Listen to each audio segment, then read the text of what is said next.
This is the Hagmann and Hagmann report for today. It is Thursday, January 1st, 2015, the first day of the new year. I'm Doug Hagmann, co-host along with my son Joe Hagmann. Together we are the Hagmann and Hagmann report. Folks, here about their 3 hours of unbiased, uncensored news information and analysis of the news behind the headlines, which you see, the programming. And why do you think they call it programming on television? Breaking that down for you. Folks, you're listening to the only show where the news is presented to you in 3 dimensions, 3D. We look well beyond the headlines, the bylines, the fog of disinformation and misinformation to bring you the news behind the news for new listeners. And for 2015, we anticipate staying the course. We broadcast live each and every weeknight from 8 to 11 p.m. Eastern. Our home base is hagmanandhagmann.com, and we're also simulcast during non-holiday hours by the Christians United Broadcasting Network. There you can tune us in at the hagmanandhagmannreport.com. Otherwise, it's hagmanandhagmann.com. And what I've been trying to do, folks, is I've been putting a link to each show right on our website, right on the front page of our website on the right-hand side there, in a box. You'll see it. Now, you have to have Flash enabled because that's the way BTR operates now. It's a Flash player. Those of you who've been sending emails to us saying can't listen to your show live and having problems, you have to enable the Flash player to play, or you have to disable the Flash blocker. Okay, that we've found out through our troubleshooting with our broadcast. I want to thank each and every one of you for deliberately joining us on this New Year's Day. It's a brand new year. What can we expect for the new year? What are we looking at for 2015? Well, ladies and gentlemen, if you haven't seen this already, I'd like to direct you to our website. That's hagmanandhagmann.com. On the right-hand side, there you'll see a graphic. And on the graphic it says, well, it's a call to action, but it has the date January 31st, 2015 on it. Click on that graphic, and it'll take you to a page, a dedicated page to what we collectively are doing in January. This is so important, folks, very important, because I got to tell you, I believe that the course of programs that we did, the course of broadcasts that we did in, well, now probably 14, 15 months ago, 16 months ago, really did prevent or delayed actions in Syria, caused through prayer, through direct intervention. I do believe that caused the plans that were had for Syria, that were made for Syria by the globalists. I believe that we changed those plans and bought some more time and perhaps threw a monkey wrench into what was taking place there. That's the full frontal assault against Syria. I believe that. Brought her dog into the studio. In case you heard that, that's our studio dog. Her name is a lady, and I've got, in fact, I got a picture of her on my personal Facebook page, which is Douglas Hagmann. So it's kind of interesting. But we rescued her. She rescued us. We didn't rescue her. She rescued us. She's part Australian Shepherd, and she's just a really intelligent little pup. So if you hear an occasional bark or a little bit of jingles, you'll know that it's Lady that is actually in studio. Brought her in studio for a number of reasons. She's funny as heck. So anyway, a lot of news to get into tonight. A lot of information, a lot of looking forward. Of course, I really think one of the big things for 2015, folks, is going to be the economy. 2015 is going to be a year of change. It's going to be it's going to be a hinge year, I think. And we have a lot of that to get into. Not predictions, but assessments based on our investigation and research. A programming note: tomorrow night, Ted Brewer will be on, healthmasters.com, and embodied by Ted, but the healthmasters.com is his website. In addition, we are going to be on the Power Hour. Ted is filling in for Dr. Joyce Riley. Power Hour tomorrow morning from 9 to 10, I believe it is, Eastern Time, 8 to 9 Central, 9 to 10 Eastern on the Power Hour. We're going to be, Joe and I are going to be guests there tomorrow morning. Early morning for us, well, for Joe anyway, right, Joe? It's your early morning? Yeah. Half my day's gone. It's about a 50-50 chance I'll be there. No. Yeah, I'm looking forward to that. And Mr. Breuer will be on with us tomorrow evening, which is going to be a great show, as the last few times he's been on has been super informative on many issues.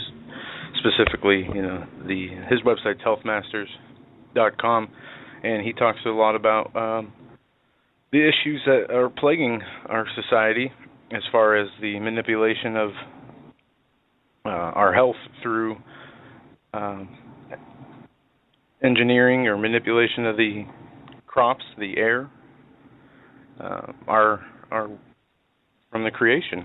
I mean, they're trying to recreate God's creation into a genetically modified alien life form almost. They changed the food to deprive it of the nutrients. They're poisoning the air.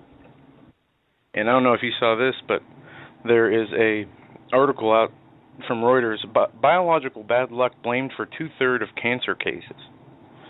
They say that it's random chance that people get cancer, 2/3 of them at least, they say. It can be blamed on random mutations and not hereditary or risky habits. Okay. Yeah, I really believe that. Yeah. Yeah. Again, this is why they call it programming. If you're joining us tonight, ladies and gentlemen, I want to thank you. Or if you're allowing us to join you, I want to thank you. We want to thank you very much. Thanks for making us part of your New Year's Day celebration, if you, in fact, you celebrate this, or if you're alone, you're infirmed, impaired, whatever, or just lonely. Just want to tell you that we appreciate you allowing us to be with you. It's a great honor for us to be with you. And in 2015, we recommit ourselves. In fact, a little bit even deeper, we recommit ourselves to you, the listener. And each and every program,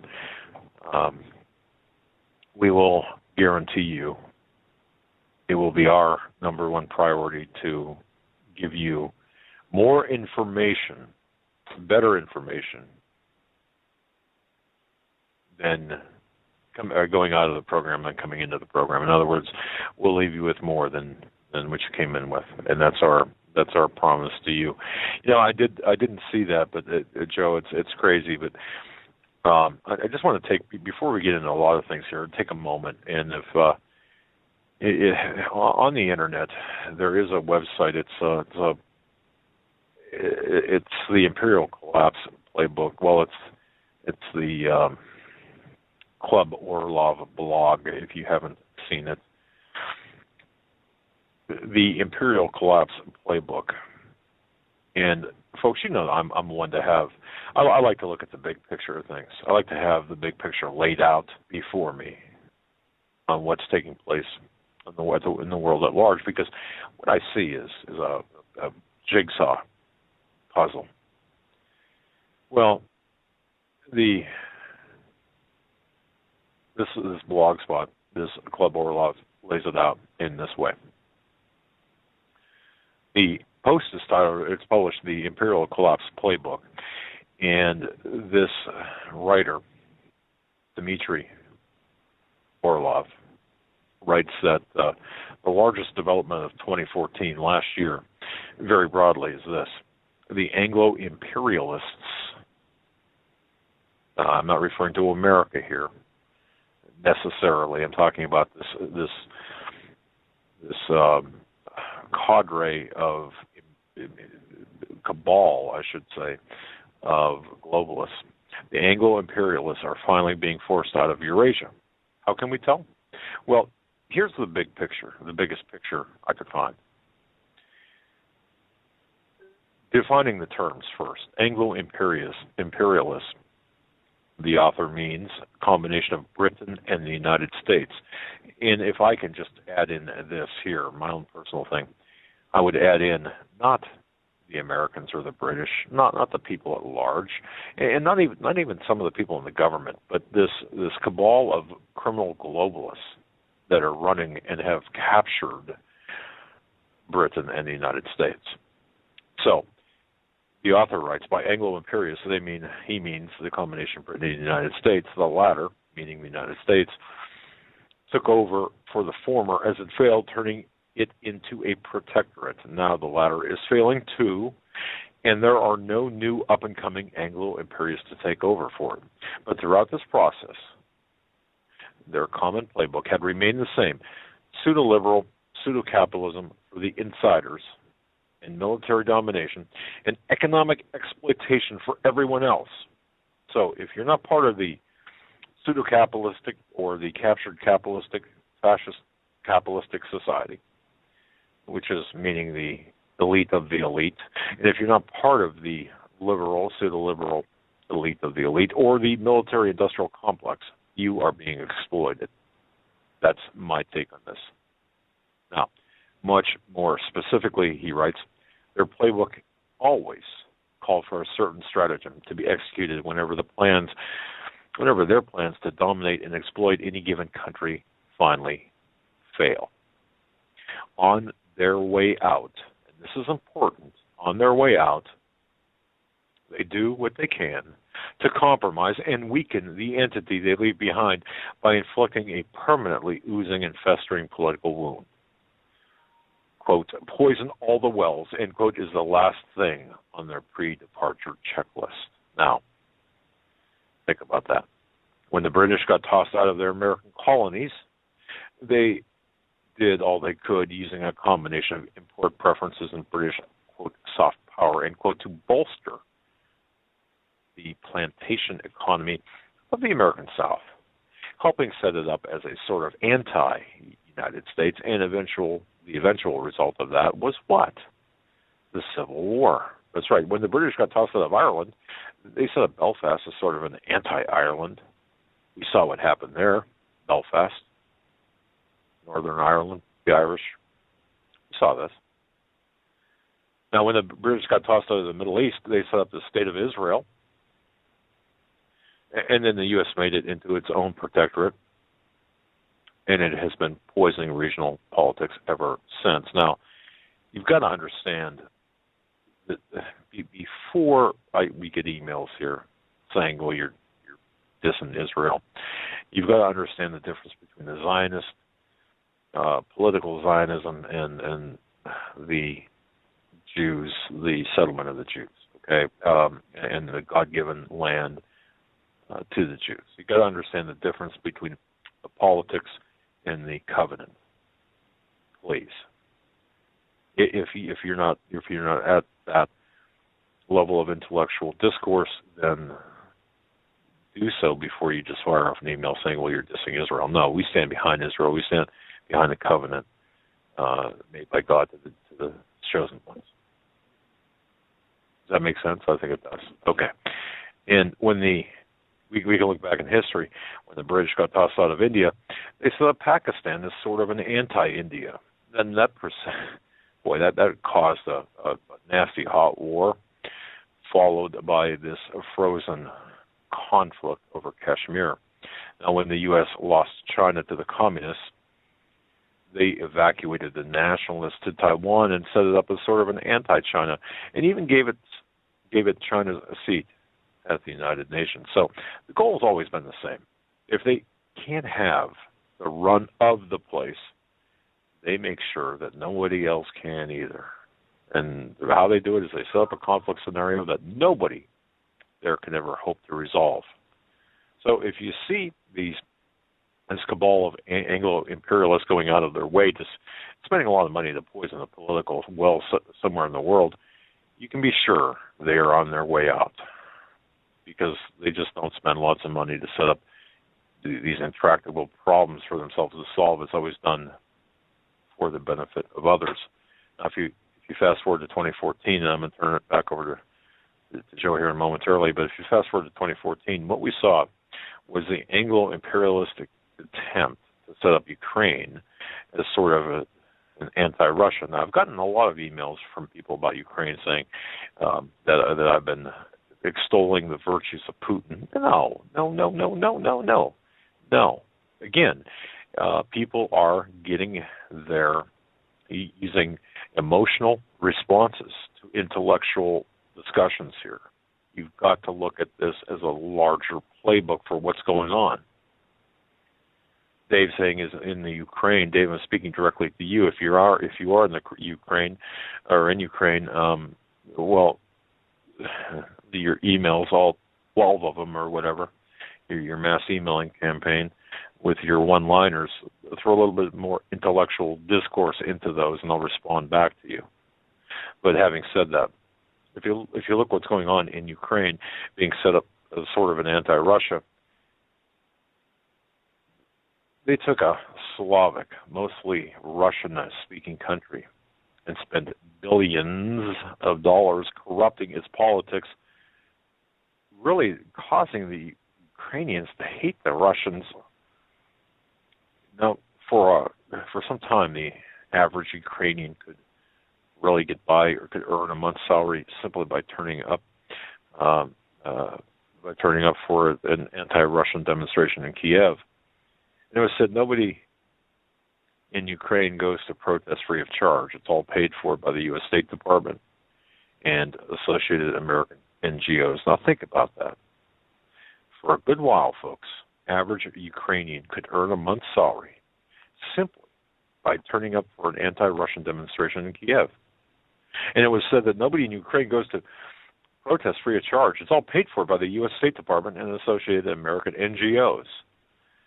Well, the result was what we saw this year, a bloody coup, a civil war marked by numerous atrocities. Ukraine is in the midst of economic collapse with power plants out of coal, lights going off everywhere. Well, at the same time, the Ukrainians are being drafted into the army and indoctrinated to want to fight against the Muscovites. Yes. But, folks, have you noticed? Did you notice? Things didn't go quite as planned. First, Russia succeeded in making a little nice example of self-determination in the form of Crimea. If you worked for Kosovo, well, if it worked for Kosovo, rather, why couldn't it work for Crimea? Oh, boy. Well, the Anglo-imperialist establishment wishes to handle these things on a case-by-case basis, and in this case, it doesn't approve. Well, that would be a double standard, wouldn't it? Folks, please take note. When the West talks about justice and human rights, that's just lip service. It's all noise. It's all BS. Next, the Russians provided some amount of support, including weapons, volunteers, humanitarian aid to Ukraine's eastern provinces, which declared themselves People's Republics and successfully fought Ukraine's so-called anti-terrorist operation to a stalemate in an imperfect, precarious ceasefire.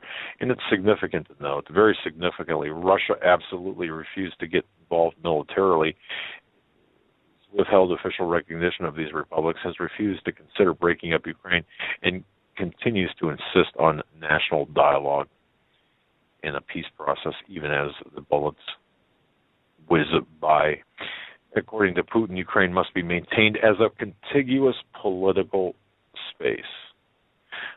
Thus, the Russians have responded to this Anglo-imperialistic criminal cabal, setting up an anti-Russia in the form of Ukraine by setting up an anti-Ukraine in the form of the People's Republic, or in the form of DPR and LPR, thereby shutting the Anglo-imperialistic attempt to provoke a war between Ukraine and Russia and into a civil war within Ukraine. So this is what we're seeing take place with Ukraine, folks. You can check this out in the very sage words here of Dmitry Orlov.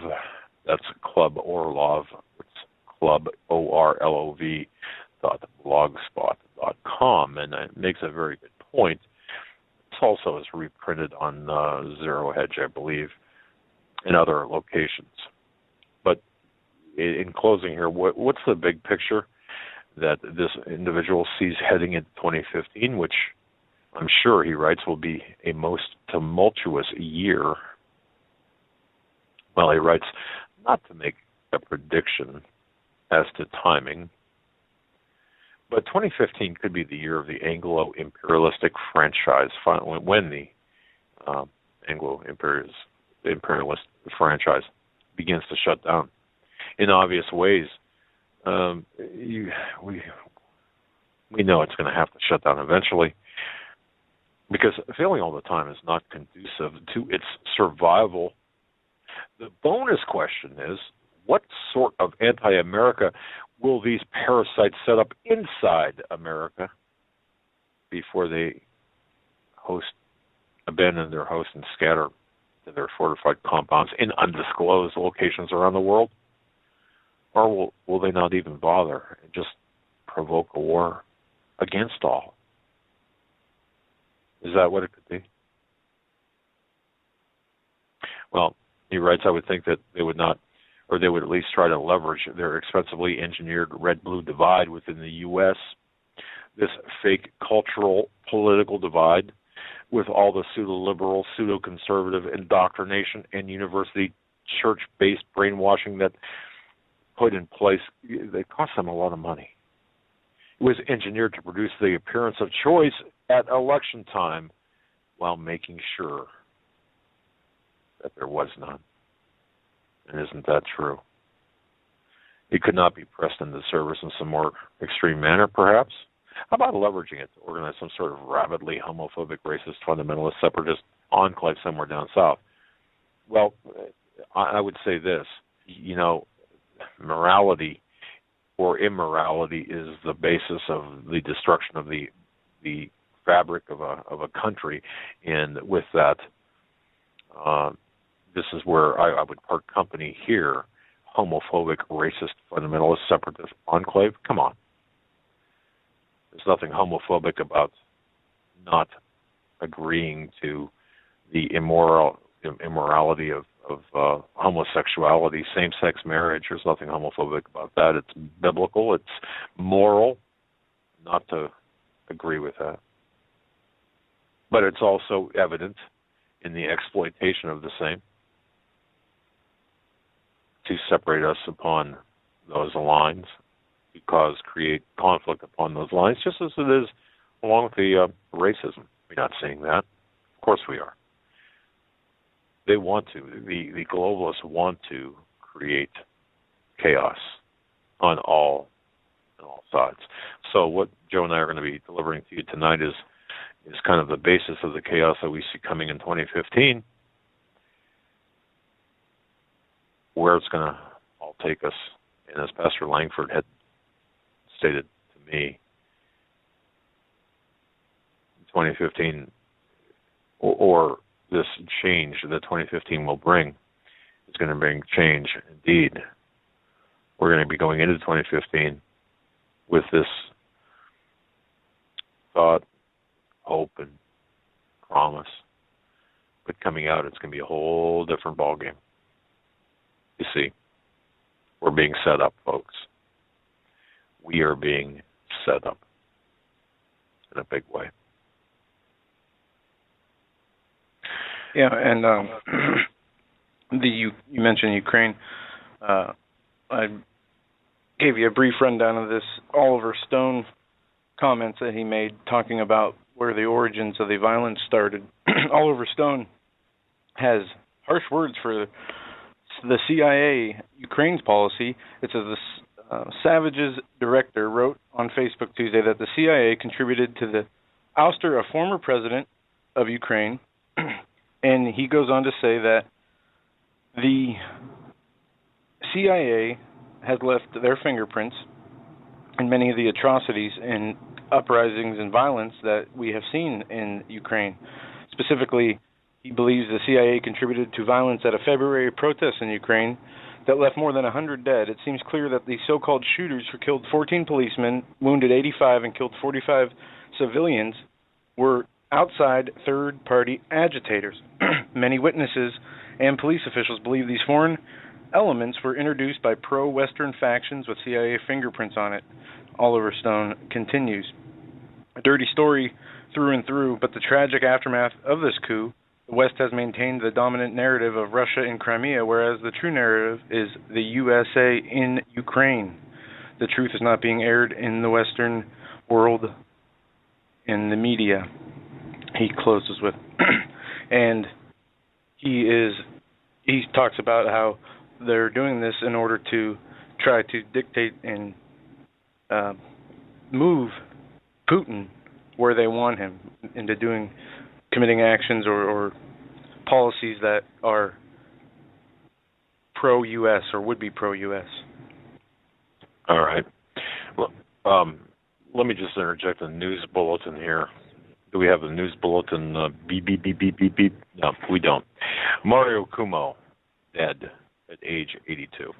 Just want to let you know that. Mario Cuomo, former New York governor, reported to be dead at age 82. And that's just coming in. So those Didn't of see you that one coming. He actually reportedly passed away 6 hours after his oldest son, Andrew, was formally sworn into a second term in Manhattan. Yeah, okay. Well, there you go. There you have it. Just want to let you know, keep you posted on the various, news items here. But yeah, getting back to the Ukraine issue, getting back to the other issues, world issues, I got to tell you, we are being set up in a big way. Really the CIA and the British intelligence and all Western intelligence is setting us up for the fall, setting us up for some huge changes here in 2015. I think if we look back at what they've done in 2014, 2013, 2012, and really back for the last decade or decades, half century, we can see where they're going in 2015 and beyond. Centuries. I was reading over Francis Bacon's The New Atlantis today, and I guess I didn't pay very close attention the last time I read it, because for the time when this was written and the things that are talked about in the end of this book obviously shows that there was information passed along through some means of communication to Mr. Bacon or through Mr. Bacon pertaining to the future. As we could get into the specifics here, but they talk about the nation and what it's established for, and they call it the riches of Solomon's house, and they employ several matters from old ancient governments to conduct experiments on mechanical arts, liberal sciences, on what they say is pioneers and miners. They conduct experiments through sound, through different policies that change the socioeconomic landscape. He goes in to talk about how they are continuing to implement the law of nature, and what they're going to do is going to be secret, although they do say that they will slowly allow the truth to get out to those who are chosen. But it talks about inventions, in all matters of inventions, that from printing to flight, everything that has been created through the freedom of the United States and the system of government we have. But it goes on to say that it turns into a circus that profits citizens nothing. It actually harms them unless they are smart enough to understand and search the truth for themselves. It goes on to talk about the language. made up to confuse. The law is made up to oppress, and the reasons behind it. I mean, it's very detailed. Like I said, I must not have paid too close attention last time I read this. Well, one reference to, if you look at the New Atlantis, Sir Francis Bacon, the writings of Sir Francis Bacon. If you look at the New Atlantis, that's the book he wrote. The writings of Bacon are generally grouped under really three different headings. You've got your professional writings, you've got your literary, and then the philosophical. And it's interesting too when we talk about Bacon and Shakespeare.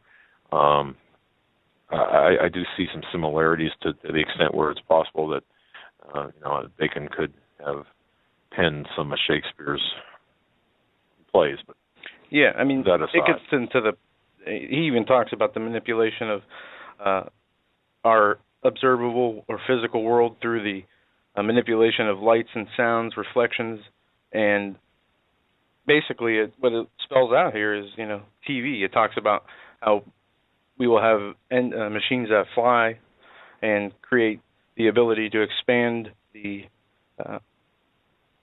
war and the weapons of war for mass casualty. What they say would be mass casualty. They talk about not only that, but being able from air, land, or sea, being able to move about with supernatural, what back in their time would be supernatural or strange inventions. And they go on to say that this continuation of humans thinking that they're evolving into the ability to make themselves immortal is what actually brings about their downfall. Well, okay, but he talks about and I think creating this is money. Important to, right, but I think this is important to understand that the New Atlantis, this is something that we have to take a look at if we want to look at the future, because the New Atlantis, that book was first published in 1627. Now, the intent of that book, it was really intended initially to be a sort of an appendix to Silvarum, which is a natural history in 10 centuries. On the title page of that book that you have there, the design is rather curious. It shows a figure of an ancient creature representing time, drawing a female figure from a dark cavern. Now, this meaning is or should be obvious, if it's not obvious to all. Through time, the hidden truth shall be revealed. Now, this figure, the figure that's on the cover of the book, The New Atlantis, that figure is one of the most famous of the seals or symbols of the Order of the Quest. And folks, you can research this, the Order of the Quest. Contained within it is the whole promise of the resurrection of man and the restitution of divine theology. Now, I should note that the New Atlantis was not published during the recorded lifetime of Francis Bacon. It was actually issued the year following his death by William Raleigh. This was Bacon's close friend and familiar over a period of many years. And and most of Bacon's papers were entrusted to Raleigh himself. So, in his admiration for Bacon, his personal character, and philosophical powers, he left the expressed wish to be buried buried at his master's feet. By the way, his wish was fulfilled. But Raleigh writes in his introduction to Bacon's New Atlantis, and if you see it there, Joe, you can see it in the introduction. This fable my Lord devised to the end that he might exhibit therein a model or description of a college instituted for the interpreting of nature and the producing of great and marvelous works for the benefit of men, under the name of Solomon's House, or the College of 6 Days' Work. Now, Solomon, didn't Stan Dale talk about Solomon being maybe a kind of a reference, or watch Solomon, Suleiman, or even I've heard others talk about Solomon having the bloodline of the Antichrist, we'll say. Bacon says, through the advancement of science and other conceived means, practical ends to increase man's control over nature and the comfort and convenience of humanity will yield no fruit. The scholars of Solomon's house and their interests contains, both in their political and scientific ideals, no means achieved which are valuable elements except those of suggestion and stimulus for the future. One interesting part in here, though, I did come across where he talks about marriage. And you know how a lot of these people that are in power now refer to these old philosophers and their writings almost as we refer to the Bible. Well, he talks about marriage as being ordained by God between a man and a woman, and how the population will become so corrupt that he says the institution of family will be destroyed because the people who are making up the populace will be drawn by their own perverse and corrupt minds. They will choose not to marry. They will choose to be yoked with a same-sex marriage. And when they do marry, it goes on to say, what is marriage to them but a bargain, a sought alliance for reputation, an issue that is not pertaining to faith. And how many people today get married and don't consider or even know or contemplate the fact that what they entered into is a compact between their spouse and the Lord? Right. It's interesting because today we see a lot of we see marriage, at least here in the United States, and we have international listeners. Perhaps your country and your state, province, whatever, does get into this, but you see this marriage being, having to be licensed by the state, by the government. You've got to have this governmental license. Well, no, that's not necessarily as it was intended. It's a covenant between a man and a woman and God. Note I said a man and a woman and God, not a man and a man or a woman and a woman, but a man and a woman and God. And I get tired of people who try to redefine this. Okay, these academia nuts, these philosophers who attempt to redefine this covenant between a man and a woman and God, and then they try to rationalize this and put it under the rule of law, under the name of equality. It's not equality, it's not equal rights, it's special rights that are being sought. All right, now that I one put that out of my system. Francis Bacon does say is that marriage is only between a man and a woman, but through the depravity it would be changed to the demise of those who change it. It says, they say, ye have put marriage out of office, for marriage is ordained for natural, what does it say? Natural, I don't know, you're going to have to read that. Anyway, for natural purposes, but they will have a remedy agreeable to the corruption of their own will. Marriage will be expelled. And therefore you will see infinite men that marry not, choose rather a libertarian, impure single life to be yoked in marriage. If they do marry, they marry late and for basically the wrong reasons, they go on to say. But he says, is this not an affront to what the original intentions for marriage were in the first place? They think that by changing marriage, not only in the legal world, but also in the Christian world, that this will decimate the population, both for the birth rate, and we're seeing that in our countries today. The IMF actually, in one of their latest publications, lists this as a major concern, as they are trying to make sure they have enough human capital, is what the words they use, to continue to fuel the engine of their economy. The only reason the economy, they can do what they do is because they have unlimited number of humans who work to create that interest and debt. that we have as a global economy today? Well, if men are marrying men and women are marrying women, there's no reproduction. I think, I don't know who did it, but one of the best ways I've seen it described is somebody took a plug, two plugs, and put them together and says, this doesn't fit.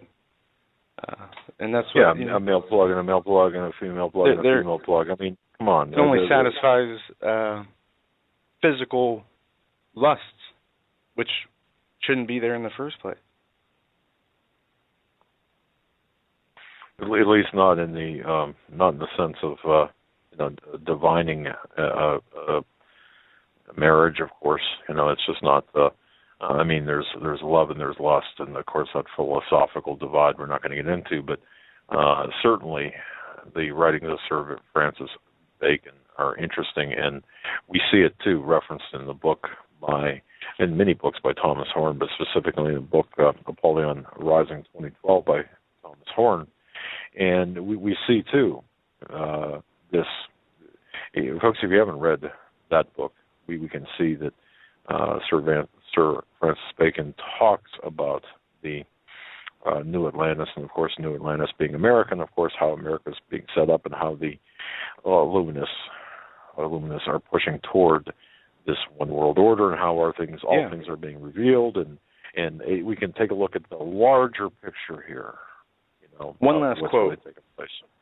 He says that there is word come to the governor that the fathers of Solomon's house will establish, they're on their way, and they say that his coming is in state,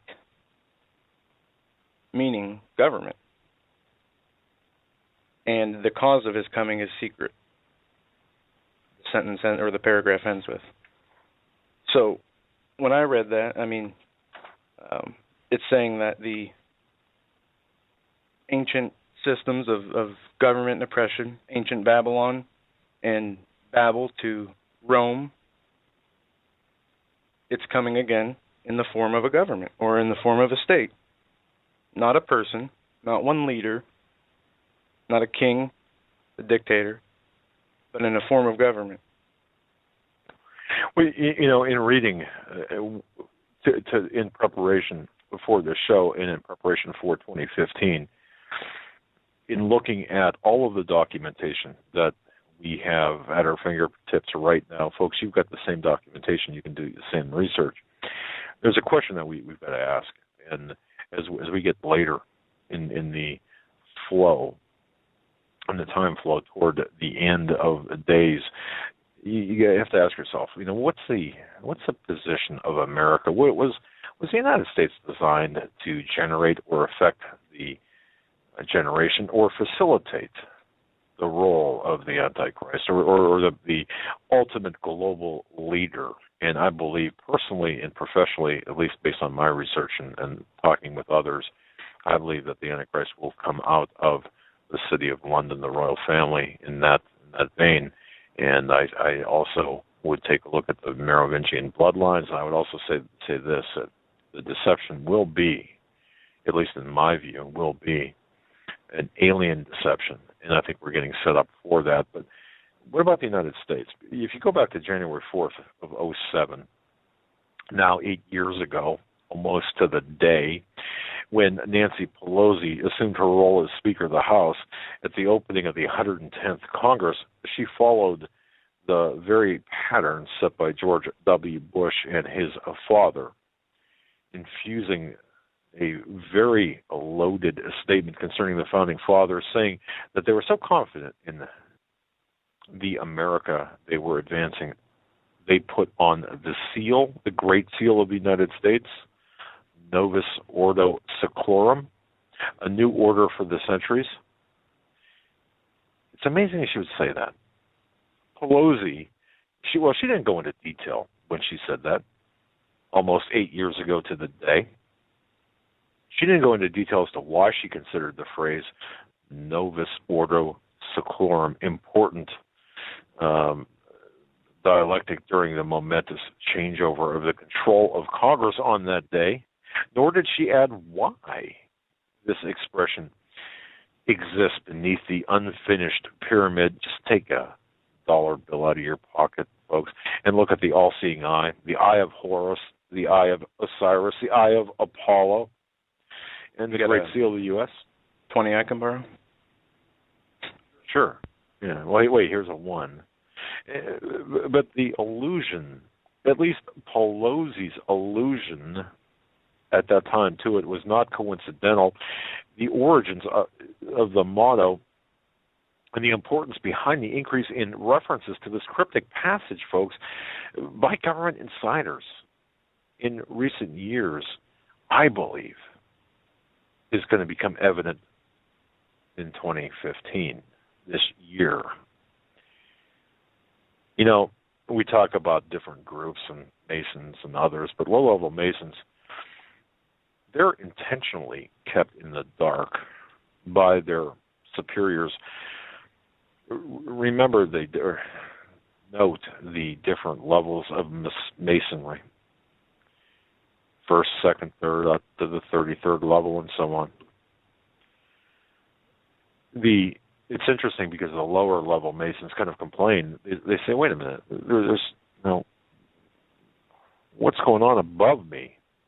Well, and we should note that most Masons are moral people who know nothing about the goals of the top level above them. Absolutely. You know, but many respected historians, including some Masonic writers, admit, they admit to the connection, the historical associations between Freemasonry and occult American politics. There are numerous people who have written about this. We're talking about members of academia who have said that the U.S. is, or at least was originally planned to be, the kind of utopia aimed at by the Rosicrucians. And Washington, D.C., in addition, was laid out according to the precepts of sacred geometry, that sacred geometry associated with Freemasonry. And I think Doug Woodward talks about this geometry and how that they think they have the secret math of God figured out, but he explains how they are actually incorrect. Do you remember the conversation we had off air with him about that? I do, yes. Yes. Look, occult numerology, sacred geometry, the sacred astrology or occult astrology, all of this plays into what's happening, I believe what will happen in 2015. And if you look backwards, we have to look back in order to understand where we're headed. This Rosicrucian Masonic Brotherhood kind of relationship that was Knights Templar. Right. Yeah. It's same people, different names. Well, yeah, and the same brotherhood was involved in the American and the French as well as the European revolutions. If you look back in history, look back and see the spark plugs, the genesis, the origins of the revolutions. Have you noticed how the History Channel and these different places in the TV or radio industry have stopped denying that, but now spin it with a different truth behind it? Oh, of course, George Washington was a Freemason, but he was a young Mason at the time. He basically was a compartmentalization, and like you talked about, 44 member signers of the Declaration of Independence were Freemasons. Numerous U.S. presidents were 44. No, 18 U.S. presidents. Yeah. Well, okay, let me go back. 44 of the 56 signers of the Declaration of Independence were Freemasons. Now, you got, as far as Freemasons for U.S. presidents, you had Washington, Monroe, Jackson, Polk, Roosevelt, Buchanan, I mean. What am I saying? Roosevelt, right? McKinley. We had Theodore Roosevelt, Franklin Roosevelt, Truman, Johnson, Ford, Bush. Well, different. Well, their own skull and bones, whatever, same difference. Well, aside from the membership, the question of whether the Order of Freemasons engineered Washington, D.C.,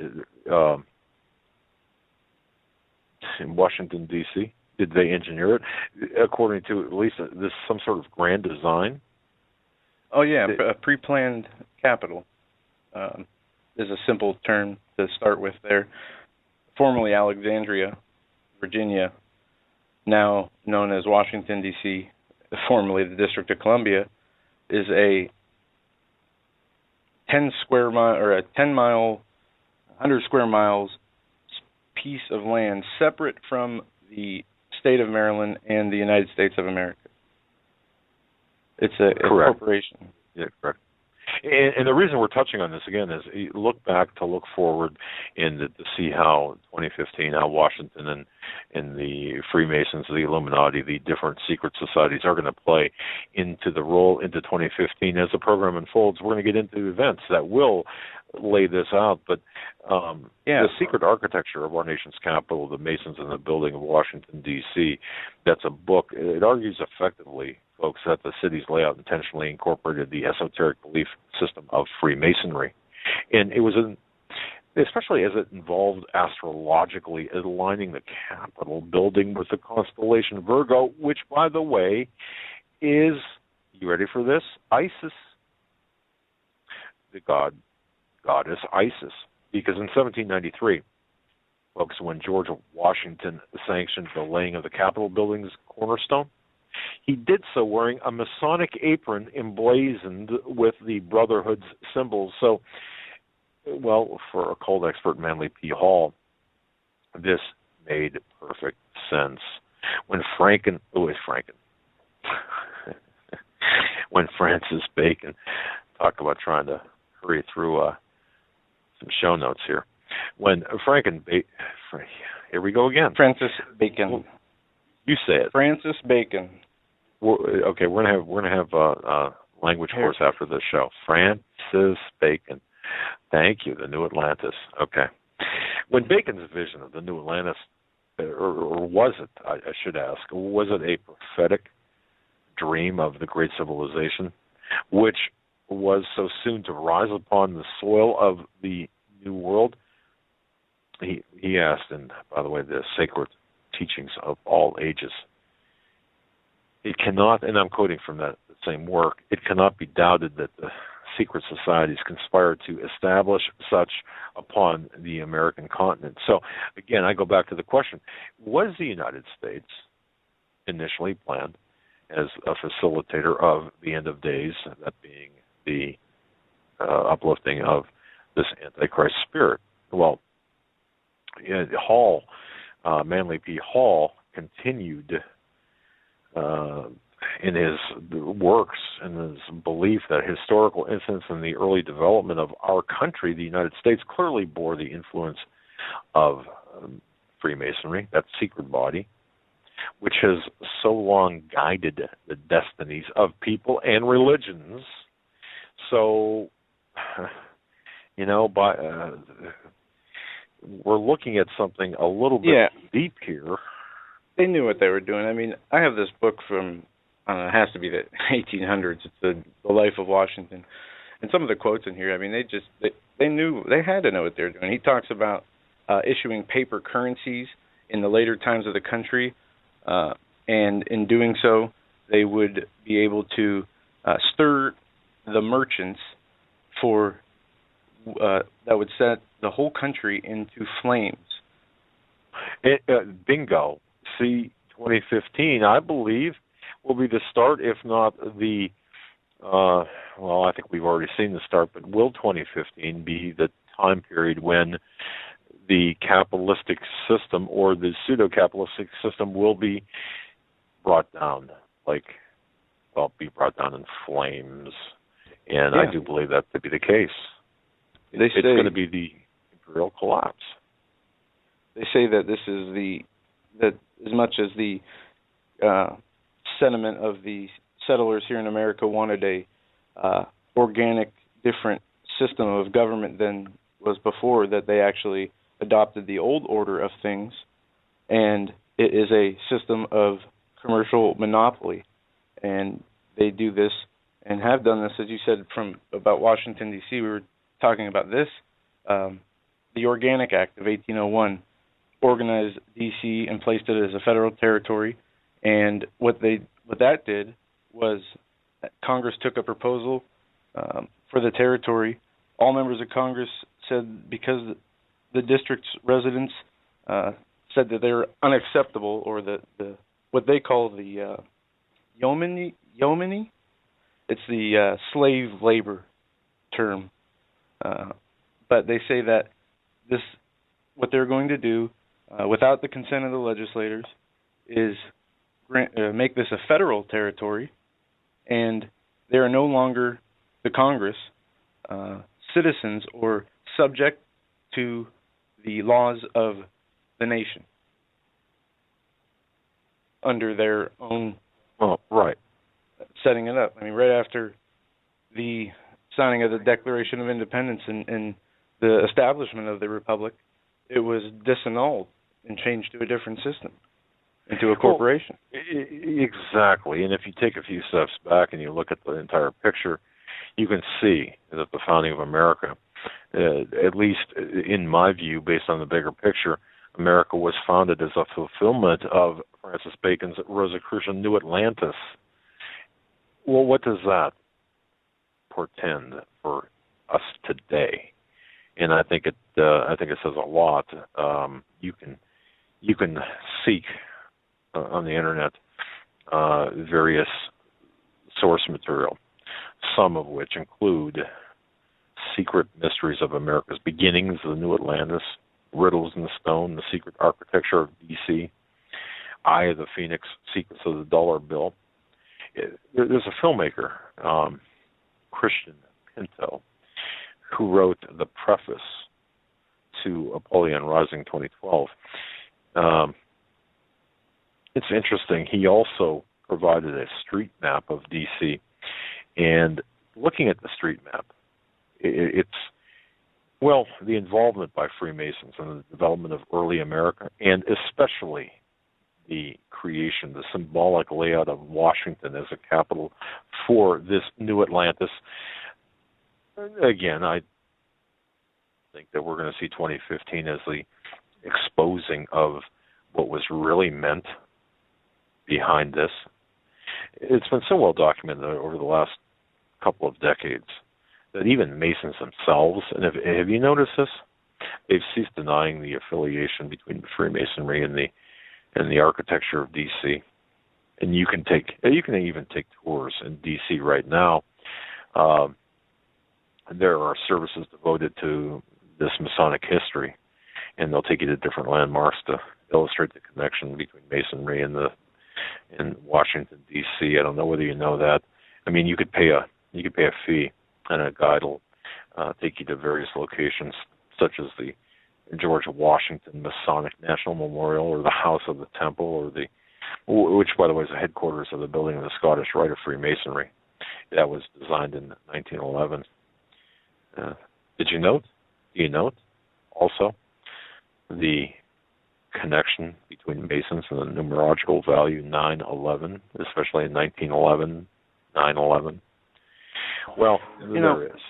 I brought a book I want you to take a look at. It's a book somebody sent me a while back. It's like a prophetic explanation book, a prophetic dictionary. And in this one, it says that the number 11 holds no biblical significance. I thought that was odd, and I wanted to share that with you off air, actually, but you just mentioned that and brought it to mind. Well, it's interesting how we can take a look at, there are so many people out there who have written books or have done YouTubes, and they'll take various numbers. And this is something I think we all have to be very careful and to be very wary of. For example, Pastor Langford, I think, has probably got the finest approach to this. You have to verify it via Scripture, but you also, for the divine elements of the numerical significance or the significance of numbers. However, on the flip side of that, there's an occult significance, this counterfeit significance of numbers in numerology. So you've got to be wary of both, or aware of both, and wary especially of the counterfeit nature of numbers. But having said that, before we take the break,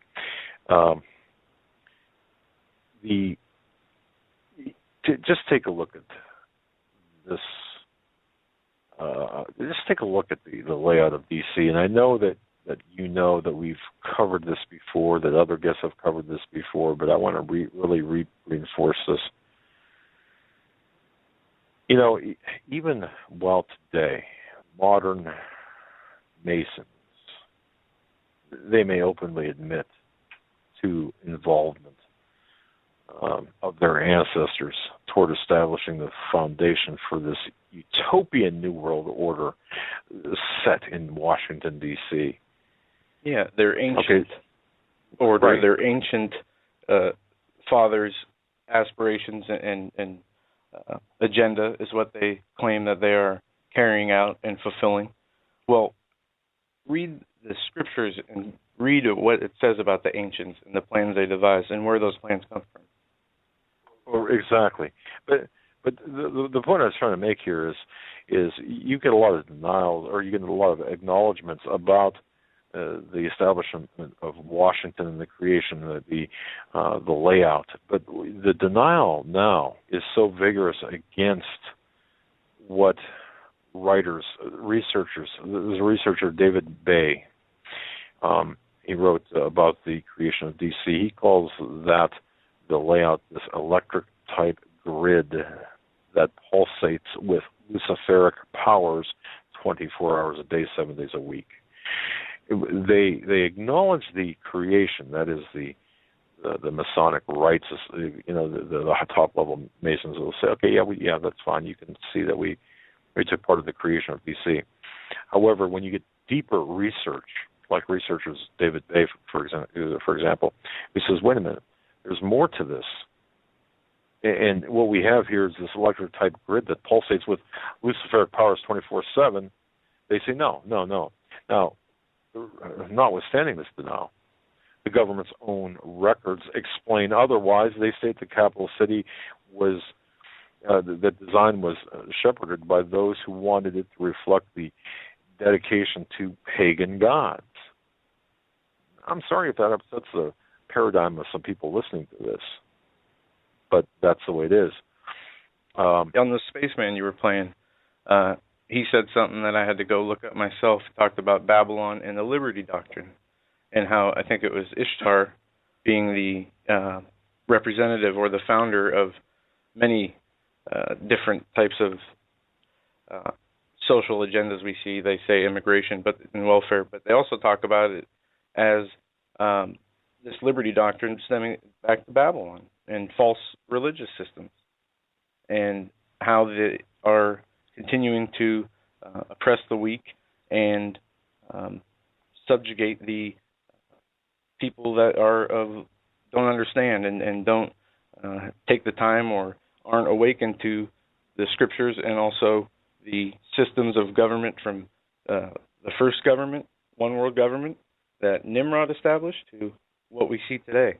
And we'll get into this on the other side of the hour. All right. Folks are listening. Yeah. Oh, okay. I was wondering what you were pointing at. I'm hoping that figure was loaded. Yeah.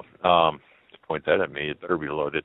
Folks, you're listening to a very special New Year's Day edition. This is the first day of the year. Welcome back, ladies and gentlemen, to hour number 2 on the Hagmann Hagmann Report. First show of the new year, this January 1st, 2015. And it's starting out just as we ended in 2014. Don't forget to write 2015 on your checks that you send out, if you still do that. I don't know, or if you still keep a ledger or whatever. 2015 You're like me. Around springtime is when that kicks in. Well, that's the way I always. By the time you get used to writing the year, it's time that the year comes around and changes. I'll set aside a little bit of time tonight for muscle memory practicing for writing 15. The first hour we spent laying the groundwork for what 2015 will likely bring, at least in our view, looking back in history and looking back at the plans laid at the facilitation of what 2015 might just bring. Now, the timing could be off, but certainly we've entered that phase of, I believe, the time period. And with that, Pastor David Langford has called for this initiative of the National Day of Prayer, International Day of Prayer, that being the 31st of January of this year, asking that everyone, all the listeners, do engage in prayer, fasting, and repentance as physically possible, with respect to fasting, of course, throughout the month of January. Now, folks, if you go to hagmanandhagmann.com and click on the graphic that's on the right there that says January 31st, it's a special announcement, that'll take you to a page dedicated to what we're talking about or what this initiative is. And on that page, it explains, it lays it all out. We are going to have a special program on January 12th. That's a Monday, I believe. Isn't it? Yes, Monday, January 12th. Featuring Pastor David Langford and Steve Quayle, talking about 2015, their views on 2015 and what to expect, or at least what 2015 represents. That's Monday, that's Monday, January 12th. A week from Monday, yeah. A week from Monday, right. Tom Horn is coming on with Steve next week? Next on the 5th. That'll be on the 5th. That'll be on Wednesday. On Monday. Wednesday, okay. Yeah. Now, wait a minute. See, I did this. I was talking to Steve earlier today. No, that's Monday. I got this screwed up. So Monday we'll have Steve and Tom Horn. Tuesday, Stan Deo. I think Wednesday's open. Thursday, Dan Duval. Wait. I don't want to give out false information. The program's going to be the program with Steve Quayle is going to be on the 7th. So that Wednesday the 7th. Right. I apologize. You should. My conversation with Steve Quayle this morning was like a Abbott and Costello thing. Those people, folks, you remember Abbott and Costello? Okay, or have you seen them in movies? Abbott and Costello. Who's on first? Heard of them? Oh my goodness. Okay. Yeah, we're old. Okay, but it was really like that kind of a routine. The 5th, no, the 7th, no, the 12th, no, the 10th. And we were going back and forth, and it was crazy. And finally, we both stopped and said, "Wait a minute, all right, well, let's get this straight here." And anyway, also, Steve Quayle will be on Coast to Coast AM Saturday the 10th. You can mark your calendars accordingly. Yes, that's correct, the 10th. Steve Quayle talking about his new book that's coming out. Did you know he's got a new book coming out about the little creatures? Oh, my goodness, I saw part of it, and we'll be talking about that with Steve Quayle on the, what day did I say? I don't want to get this wrong again. Wednesday, on the 7th. 7th. Wednesday the 7th, right. So we're going to be ahead of the curve, ahead of Coast to Coast, talking about little creatures. Little creatures. Little creature. Interesting. That's right. You know what? I closed that out. I don't have I think it's, hang on a minute here. I'll get that for you, the full title here, as the program does unfold. But so we've got a very busy week tomorrow, folks. 9 Eastern, 8 Central. We'll be on with Ted Broer on the Power Hour from 9 to 10, and then Ted Broer will be on our show tomorrow night from 8 to 11 Eastern. So it's going to be a jam-packed day tomorrow, and we're looking forward to that. So, but 2015, what does this portend? What does this bring for us? And I think that people, Steve, when I was talking to Steve today, and he said to me, 2015 will be the year where denial and naivety will die, will end. Okay, and I think that we're looking at. I pray that's the case. Well, I think we're going to be forced to choose sides between good and evil, and the sides could be masqueraded in such a way where, those people who aren't paying particularly close attention could be fooled themselves. Look at the masses involved who were crunched into one Times Square yesterday. Now, I was in New York City during one New Year's Eve, New Year's Day celebration. I was actually several blocks away from the Times Square, but there was no doubt. I mean, I heard it through the windows of my hotel room, and I was there for a specific conference, and actually it was, it doesn't matter. But the fact is, if you looked at all of these people, whether they were crammed into the Times Square in London or in New York City or in London or in Sydney, whatever, you've got a lot of clueless people out there. You really do. And you've got people in the headlines blaring that everything is fine, everything is great, the dollar is so strong. My goodness, it's never been better. And safety, security, peace, all of this, we've never been safer. Well, that's the official narrative, isn't it? That's what we're supposed to believe. And that's going to change a little bit. It will be peace and security and safety if you go along. On the publication, they talk about creating the new smart city urban population center, creating the new we, you and me, and how the changes that are coming are for the public benefit, for the public health benefit, for the security of their economic, monetary value, whatever that is. If it's a savings account, you're going to have to become part of this new community. And they even use examples like Social Security numbers when they were first given out, also identification cards. The public was very wary about using them, but once they saw what they were unable to do, if they didn't have one, they got conformed to the using of these things very easily in order to be able to do everyday transactions. It's going to be the same thing with this RFID chip. Oh, well, stop there, because you made an important point. Remember when the Social Security cards first came out? Obviously, most people listening to this broadcast were not alive, but emblazoned on the card, this card is not to be used for identification purposes. People were very wary of the Social Security numbers and the cards, the issuance of cards and such. So you've got to understand the mentality is the awareness is eroding exponentially with each successive generation.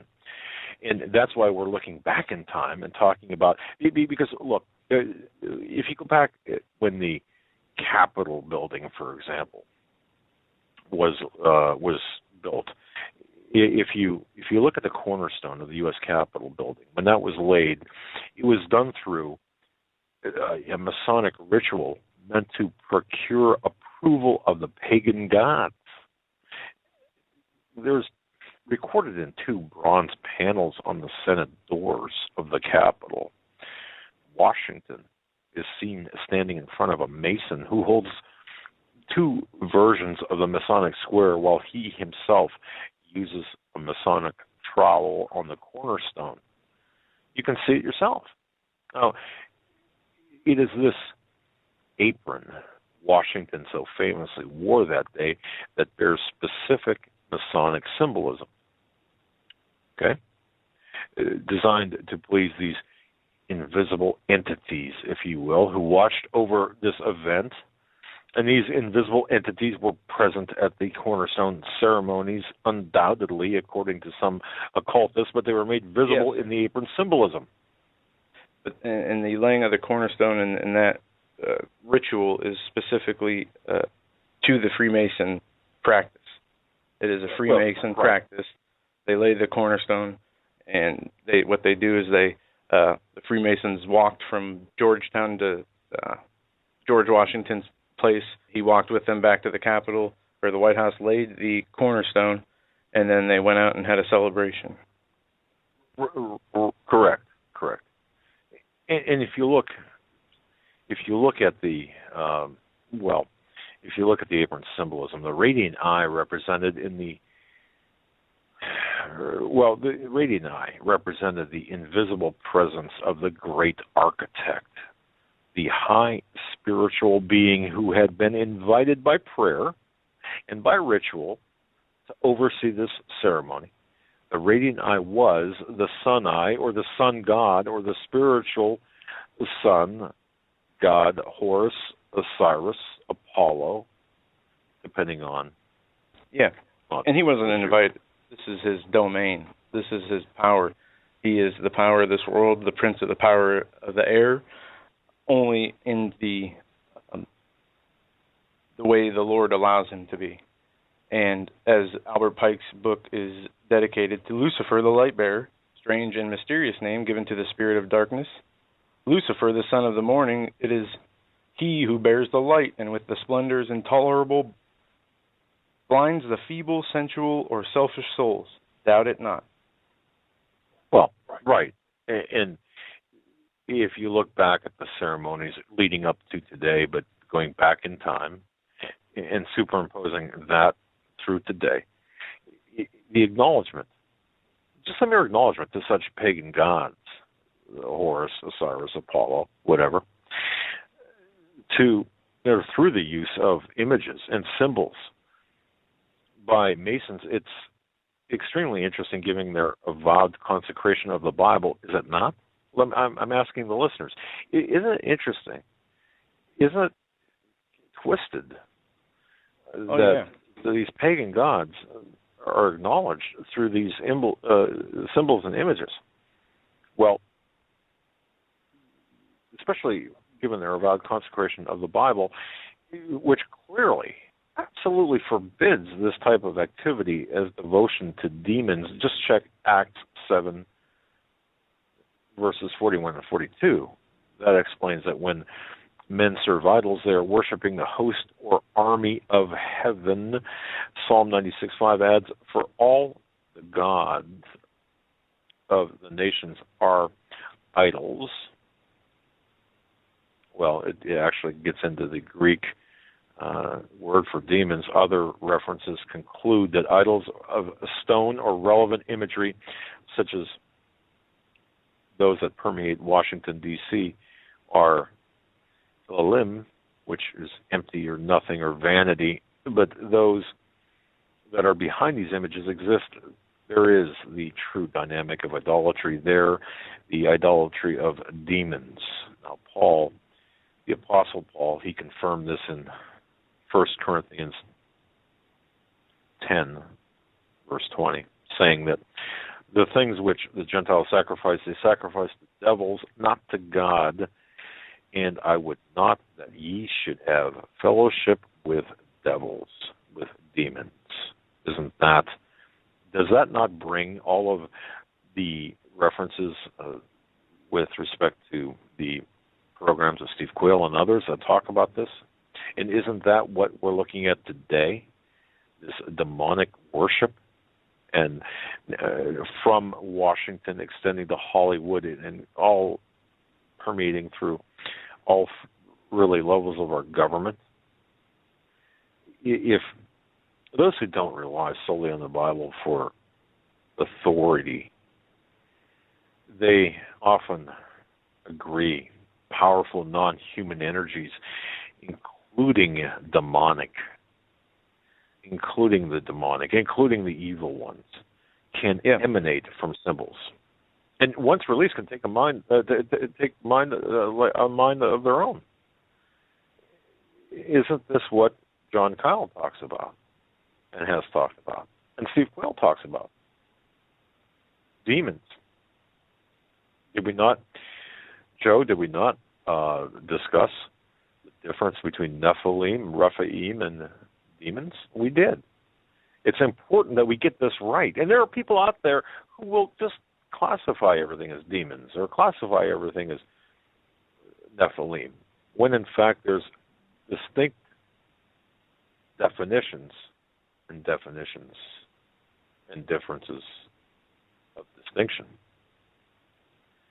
So we have to be careful when we talk about demons. Yeah, it talks about this in the New Testament, talking about things we don't fully understand. It goes on to say, I believe it's in Jude. Let me pull it up here. It talks about speaking evil of when Michael was disputing Satan for the body of Moses. He did not speak evil of him or make any type of accusation.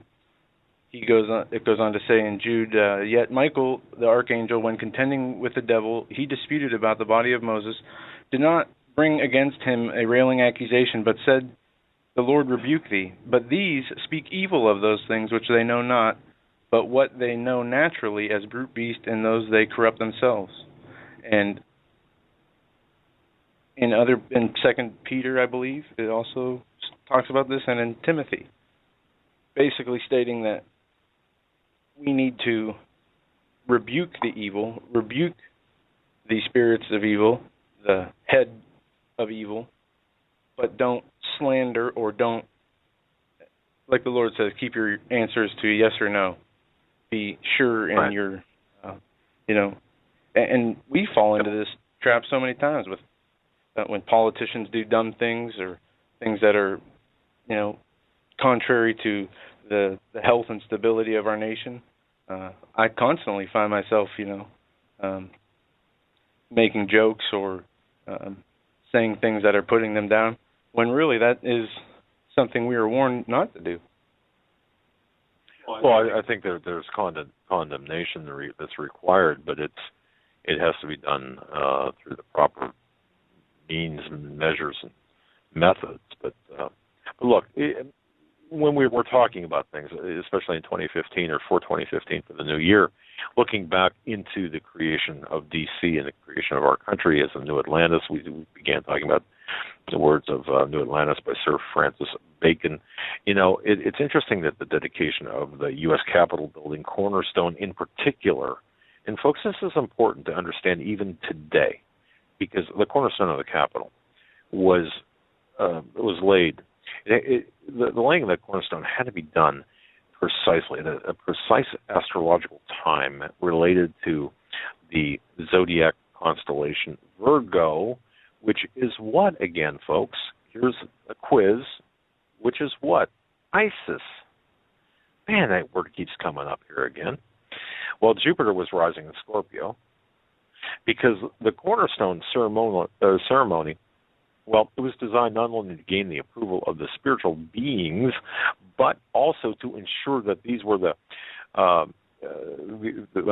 these were content that the building was being brought or being constructed into the world at the right moment in time. And whoever arranged for Virgo to be so consistently operative during foundation and cornerstone ceremonies must have been definitely aware to the fact that they were inviting some archetype or spiritual being to direct the destiny of the city, that being Washington, D.C. Author that talks at great length about this, but and hints at a spiritual being governing the capital of the United States. Well, is that possible? Is that possible? Look at repeat that. What was that? I said an author. In fact, let me find it here in my notes. I wrote his name down and I just kind of put it as a footnote, but I probably should look at this a little bit closer. There's an author, Ovison. Ovison talks about the U.S. Capitol building, first of all, being a cornerstone that had to be laid at a very precise time, related to the zodiac constellation of Virgo, which is Isis. And again, that name comes up again, Isis. Well, Jupiter was rising in Scorpio because the cornerstone, the laying of the cornerstone, that ceremony was designed not just to gain the approval of the spiritual beings, but also to ensure that these beings were content that the building was being brought into this world, being created. And this author, Ovison, later adds directly, whoever arranged for Virgo to be so consistently operative during the foundation and cornerstone ceremonies must have been alert to the fact that they were inviting the same archetype or spiritual being to direct the destiny of the city, and thereby directing and this is me now talking, directly directing the destiny of America being the new Atlantis.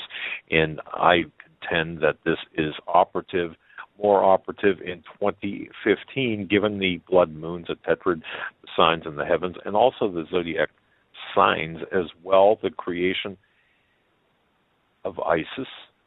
Yeah. And all of this. I think this is all being brought into play. Sorry, Thomas Jefferson insisted that the Capitol building be called the Capitol rather than the Congressional House. The word Capitol from the Latin is associated with the Roman temple to Jupiter on Capitolone Hill, it says here. And it goes on to say the Capitol and the President's House from the establishment of Washington. The design was done in secret, done by Masons, and that the Capitol building also has kind of their ancient religious hallmarks all around it.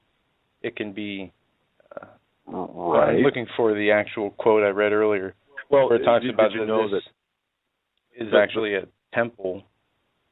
Right, but wait a second here, because the construction of the Capitol, and I don't want to leave this because I'm going to lose this note if I do.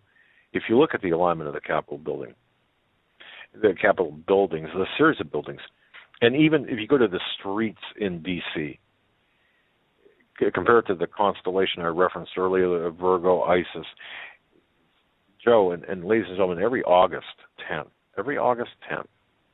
an astrological event reoccurs in the skies above Washington.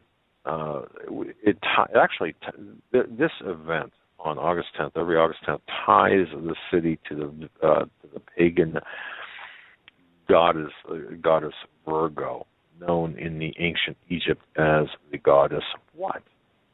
Isis.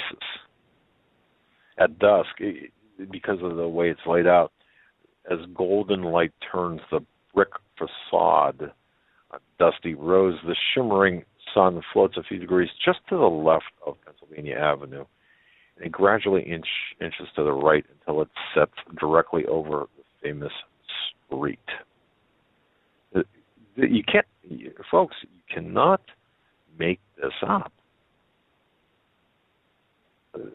So, if the horizon is cloudless in Washington, D.C., 3 stars are visible in a straight line from the Capitol to the White House to the skies in the west. And here's what I'm talking about. I'm talking about Regulus, Arcturus, and Spica, whatever you want to call it. The stars form a right-angled triangle framing the constellation of Virgo, or Isis. Such mysticism incorporated into the design of D.C. by Freemasons for summoning the timing, presence, and approval of these entities. It was a formula perfected in pagan Rome. And if you want, exactly. So what are we seeing? I mean, is this well known? I mean, if you would sit down at your New Year's Day table with your Uncle Ned, would he turn you off and say, "Oh, come on, you're out"? Yeah, some will. With you could have the facts, you could have the proof, everything. And like you said, or you quoted it, what Steve said. This is going to be the year where people are going to have to tear down their whatever it is that is keeping them away from the truth of the matter. I agree with that, but I also would say one of the callers who called in, and this has been an echoing theme, over the last 6 months to a year, is the separation. As the Lord moves those that are His closer to Him, the ones that are not His are moving closer to insanity and further away from the Lord. And those people will dig in even further, bury their head even further. But I do agree that there will be, there's a lot of people that are still looking for answers that have not found their path yet through the Lord. And as long as that revival and search for truth with a pure heart, with no agenda behind the understanding of the information, that we will be granted time to see that completed. Well, let's just bring this forward, shall we? Because given all that we just said here, it should come as a little surprise, at least to those in the know and those studied, well-researched, that when George W. Bush, if you look back in a speech the day before his second inaugural, listen to what he said. Listen closely to what he said. He said that the United States, and I quote, the United States had, and then I'll quote right now here, a calling from beyond the stars. Now, as Rush Limbaugh says, words do mean things, right? Regardless of what you think of Limbaugh or whatever, I mean, words mean things, period. Absolutely. Well, most of them have meanings from beyond the stars. Yeah, a calling from beyond the stars. Now, this, if you drill down and, where did he get that? Was it just something a speechwriter made up, a calling? The United States is a calling from beyond the stars? No. If you research that phrase, it is really taken from the satanic fiction work, a satanic fiction work, Necronomicon. Those of you more learned than me can correct my pronunciation, but it was taken from a satanic work concerning alien creator gods.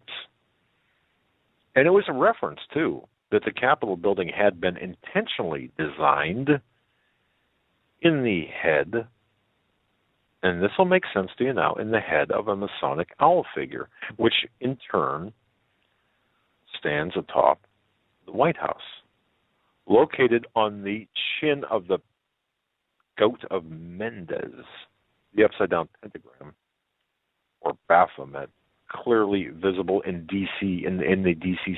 street layout.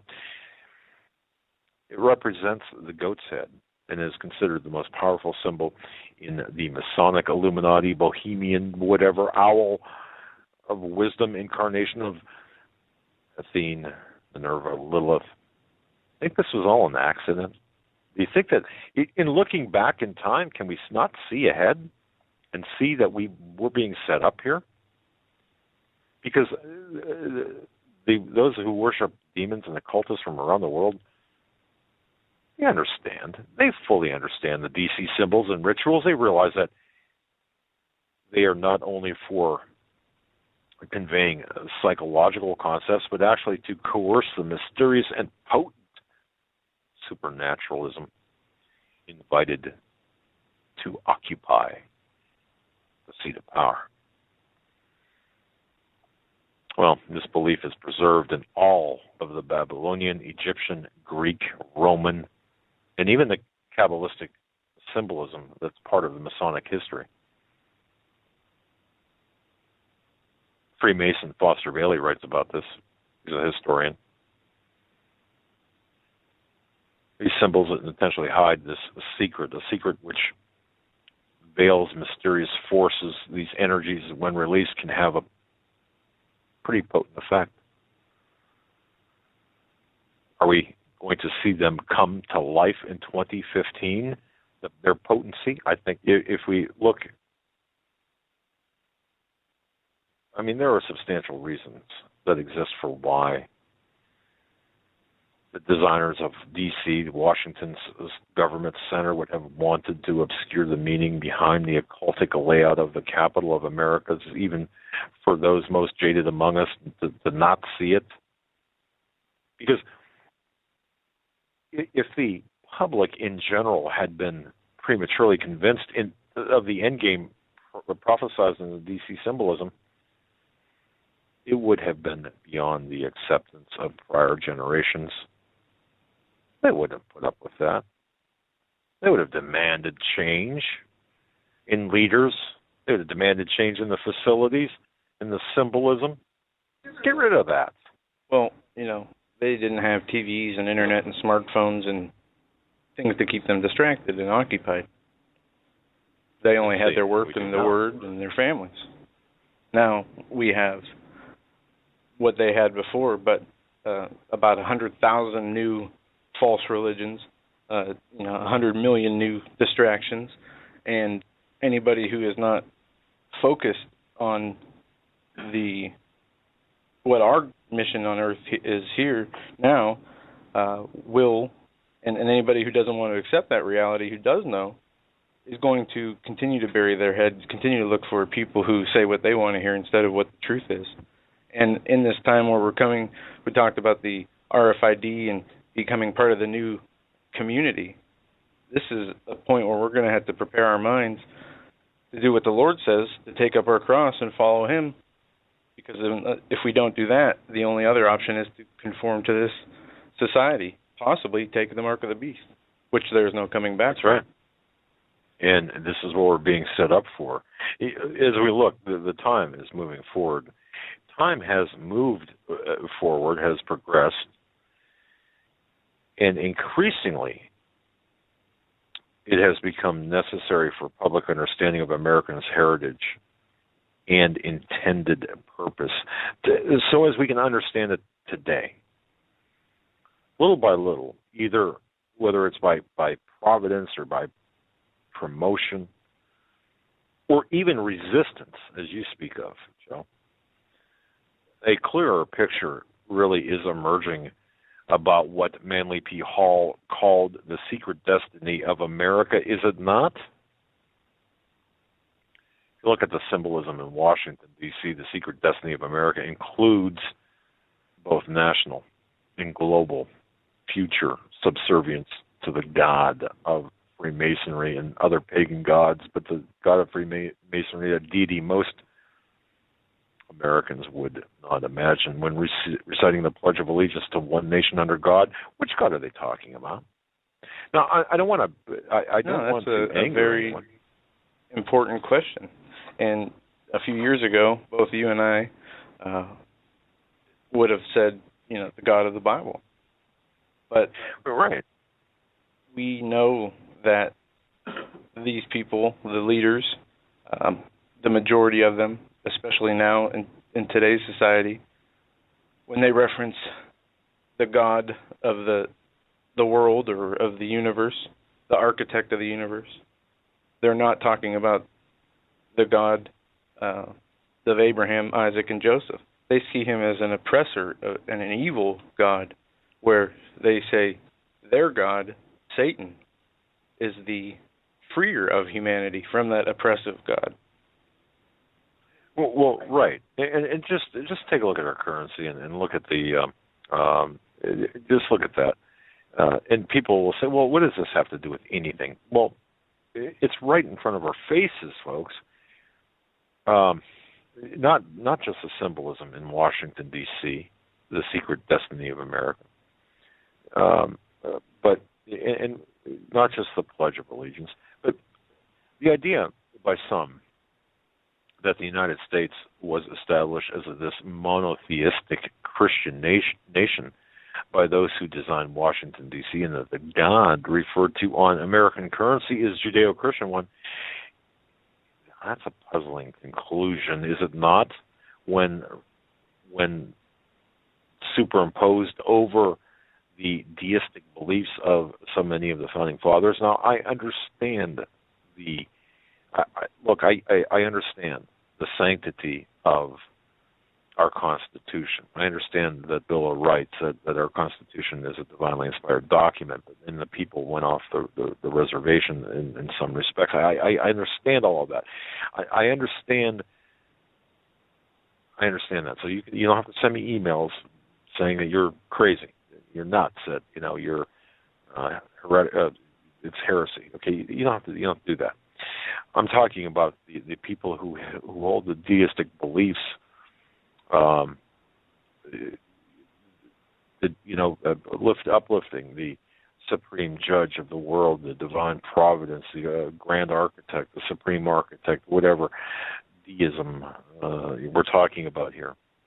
The countless pagan icons that dominate the symbols of the statues, the buildings, for crying out loud, the seals that were carefully drafted under official government auspices, the Great Seal of the United States, which Hall rightly called the signature of that exalted body of Masons who designed America for, and I'm going to quote this from his own writings, who designed America for, quote, a peculiar and particular purpose.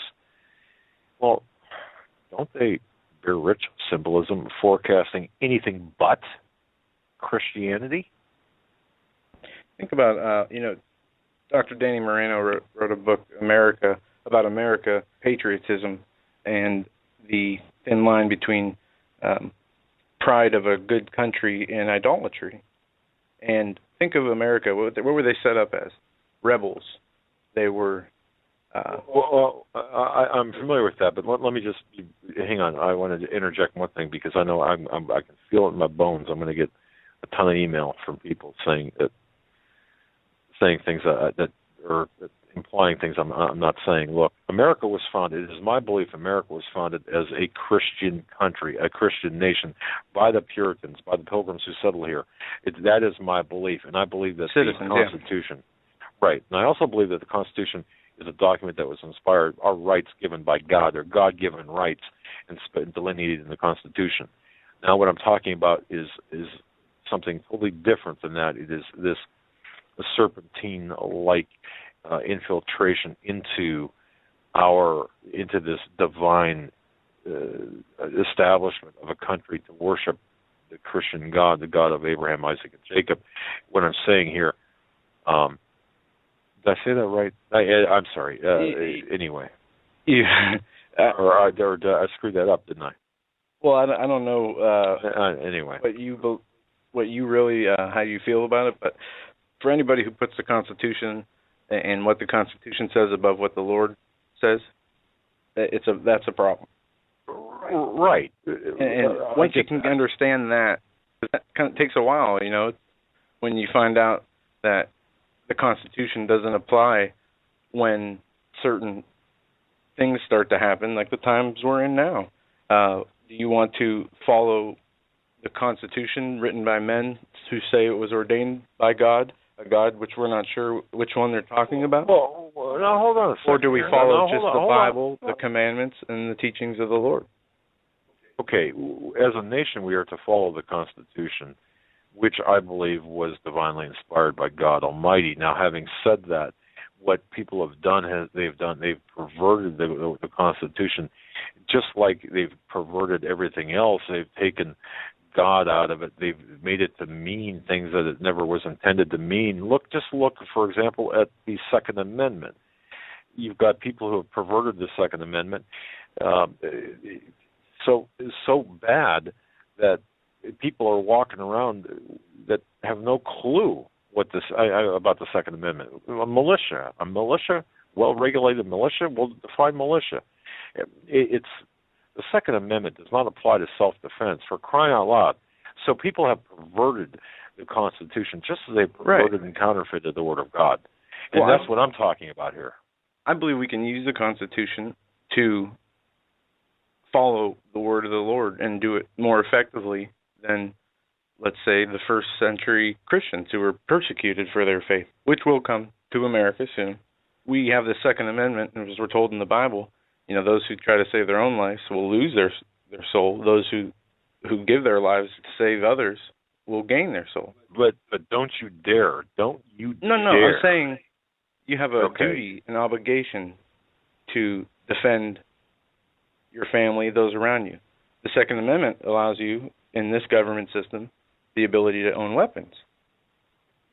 So if the Lord is saying you protect those around you, you can use the law of America, the Second Amendment, and legally have the weapons to do so. Save yourself. But what I'm saying is you don't put the Constitution above the Lord and His words. Because it's going to come. Not. The law and the changing of the laws are becoming contrary to the commandments of the Lord. So we have to be careful. I get that. However, people are using, and this is going to happen in 2015, where the laws are going to be perverted so badly, so much, so and we're seeing this now. And we'll just a couple of points here. For example, gun ownership. There will be Christians, there will be evangelicals, pseudo-evangelicals stand up and say, well, gun control is in favor of gun control and gun registration and gun confiscation, and if we had took all the guns away, it would be safer. In the name of the Lord, come on, are you serious?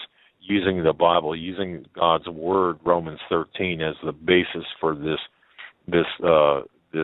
genocide, setting up for genocide, to me that is unforgivable. And there will be a special place in hell for those people, especially if you are an evangelical who says that, for example, I wouldn't defend myself. I just let God handle it. Well, then you are no better than an infidel. And like I said, I believe there was a special place in hell for you. And Joe, I'm going to read very you a letter from George Washington. I would be very careful with what you say next, man. I'm going to read you what George Washington says pertaining to what we're talking about. He says folks, he's my son. I can say that. Okay, he's my son. I can say that. Okay. He says that this system of government is a deplorable affair that concludes with the following words, in which yearnings of the patriot give affectionate solemnity to the implied resolve of the soldier. Unhappy it is to reflect that a brother's sword has been sheathed in a brother's breast, and that once happy and peaceful plains of America are either to be drenched with blood or inhabited by slaves. A sad alternative, but can a virtuous man hesitate his choice? So what did those words just fall out of your mouth, or no? I'm joking. What does that mean? I mean, seriously, what does that mean by George Washington? He's talking about the consequences of where your loyalty falls. They say what? Listen, George Washington set up a company called the Dismal Swamp Company in 1763, and this is what they say. This is what he says. It is the Dismal Swamp Company is a wetland that stretches hundreds of thousands of acres from North Carolina to Virginia. The Dismal Swamp Company, most famous shareholder was George Washington, who played a significant role in its establishment. And what they say the company does in its business plan is one of the largest promised advantages of land, and this is what they say. And I just saw this today. The Dismal Swamp Company, with the goal of draining, improving, and saving the land, Washington was appointed one of the managers responsible for securing title, surveying, and assembling a labor force of slaves. And they talk about draining this dismal swamp. And listen to this. It says, boy, I hope you're making a point here. Go ahead. Yeah, I am. I'm just looking for the quote. Because it says, basically, draining this dismal swamp through slave labor is what this company was set up for. It played a significant role in land speculation, and its capital and labor is a scheme created by the imagination of wealthy Virginians to spoil and deplete the land. Okay. And I'm looking for the actual quote where it says draining the swamp that I just read. But it says it's here, awful hard to the company's goal is draining the swamp when you're up to your butt in alligators. Sorry. They say they wanted to drain. With draining and other branches of agriculture, the slaves of this scheme ultimately will fail, but new life was breathed into the company's speculative hopes, and the draining of the dismal swamp is a allegory to basically turning the slave labor into a profit for the privileged or so elitist. He's decrying the use of slave labor. The use of slave labor to drain the swamp with a network of ditches and canals to supply a royal navy to prosper only the appointed. So what does that have to do with the topic at hand? I'm trying to make the connection here.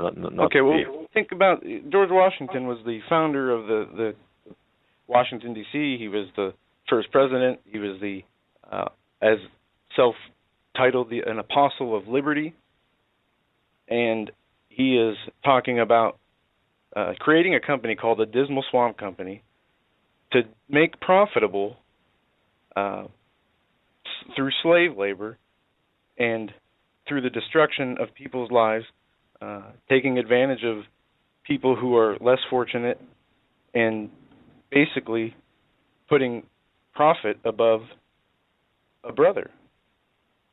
Or maybe putting an agenda above. 1763, yeah. Right. Okay, I understand that. We can equate that to 2015 now because, okay, let's jump ahead to 2015. That mindset that you referenced, okay? Because I don't want to lose people here in the minutia, but especially in the mindset of the founders. Okay, let's draw it into 2015. Just here today, or this past week, there was a U.S. District Court judge in Florida. His name, Robert Hinkle. And folks, I don't know whether you know about this, but this is where 2015 is going to be taking us, the mindset of Judge Robert Hinkle. He said this. He wrote in an ordered release today. I'm sorry, it was today. The question before his court, and him in particular, Hinkle, Homo Hinkle, I guess. Look, I'm calling it as I see it. The question is, can all 67 counties of Florida issue licenses to homosexual couples who want to marry? Well, yeah, they can. That's what Hinkle wrote in an order that was released today. And listen to this logic, this twisted, convoluted, crappy, immoral, absurd. Help me out with some adjectives here. Logic. Okay, reasonable people, he writes, can debate whether the ruling in this case was correct and who it binds. There should be no debate, however, on the question whether a clerk of court may follow the ruling, even for marriage license applicants who are not parties to this case, meaning that, hey, every county is going to allow or should allow, must allow, or will be compelled to issue marriage licenses to homosexual couples. He wrote this. And he warned the clerks of the counties who say, I got this problem with doing this. It's just not right. It's redefining the family. It's using the state to redefine the family. But here's what Hinkle wrote. He said this. He warned that the clerks who don't issue marriage licenses could be sued. He said, and a clerk who chooses not to follow that ruling, or this ruling, my ruling, should take note. I could just see the hubris oozing out of the report of this idiot's body. He's making law now, not judging it. The governing statutes and rules of procedure allow individuals to intervene as plaintiffs in pending actions, allow certification of plaintiff and defendant classes, allow issuance of successive preliminary injunctions, and allow successful plaintiffs to recover costs and attorney fees. In other words, what he's saying is you're going to do it, or you can be sued. That's right. And Hinkle's decision today, that culminates really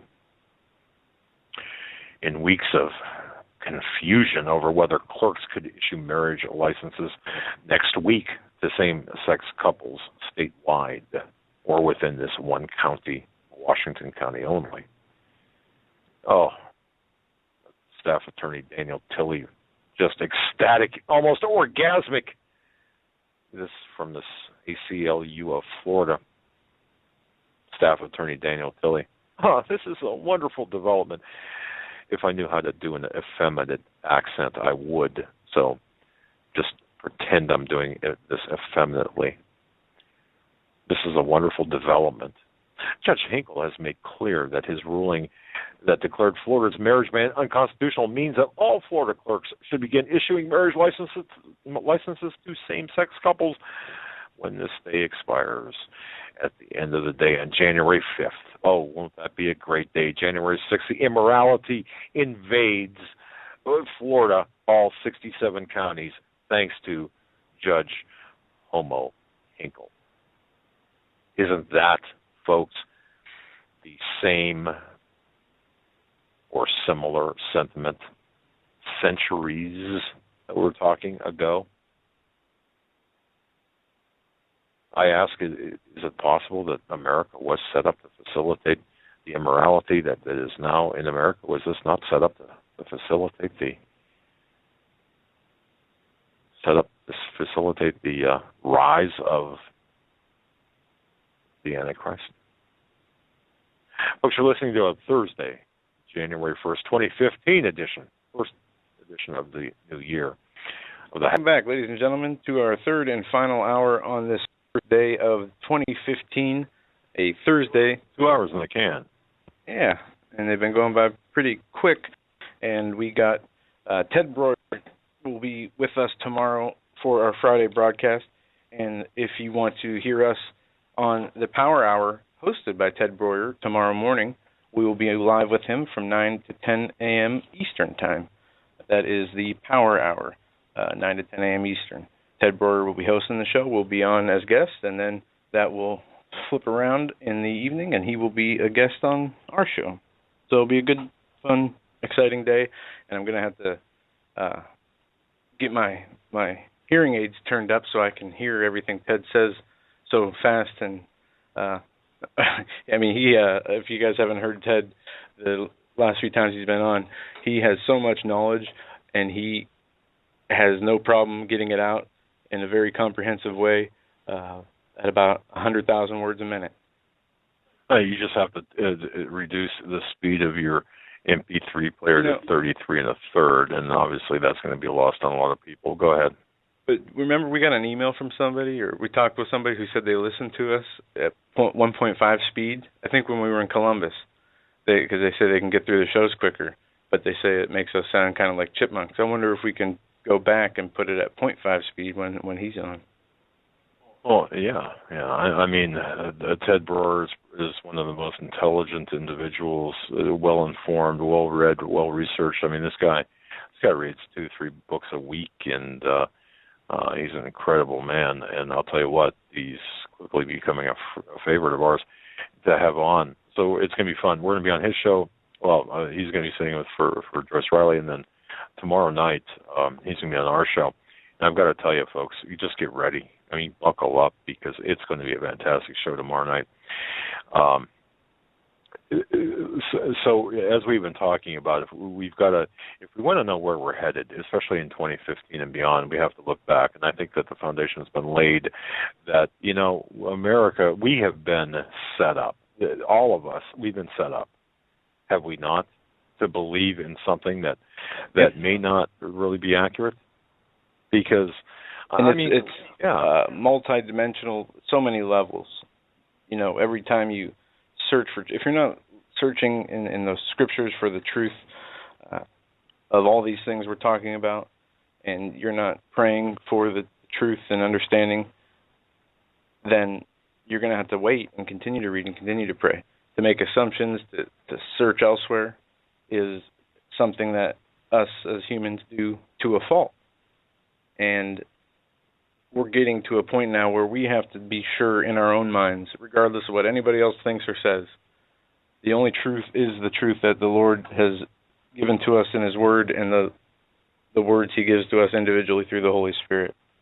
Everything else is an illusion until verified by the Lord. Right. In my closing analysis of the past, and I think that this really kind of brings it home, and think about this. You know, here we are in 2015. We have money in our pocket. With symbolism. We look at the Great Seal of the United States. Manly P. Hall called this the signature of that exalted body of Masons who designed America for a very peculiar and particular purpose. The seal bears rich symbolism forecasting the future, but is it the future of Christianity? And that's an interesting question, because when Christians back in the 1800s argued that a hypothetical annihilation of the United States would lead to just worldly destruction, concluding that America had been a heathen nation based on symbolism, the Great Seal, Congress was pushed to create something reflecting Christian faith, the Christian faith, I should say, of so many of its citizens. And this is where U.S. President and Freemason Teddy Roosevelt comes in. He strongly opposed the idea why other Masons, for example, were not that concerned over the plan, given the ambivalence, the ambivalent use even of the term God, and the axiom that, interpreted within the context of the Great Seal of symbolism, using the term God, for example, in God we trust, that was not meant to infer a traditional Christian God. It was put in there.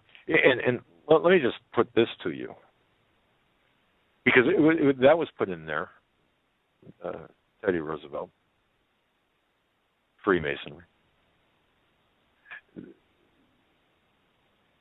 The slogan, "In God We Trust," was accommodated by the Freemasons and other Illuminati members and approved as the official U.S. motto. But which God? In God We Trust. Tom Horn does a great service in many of his books and his talks. And again, Tom Horn will be on the,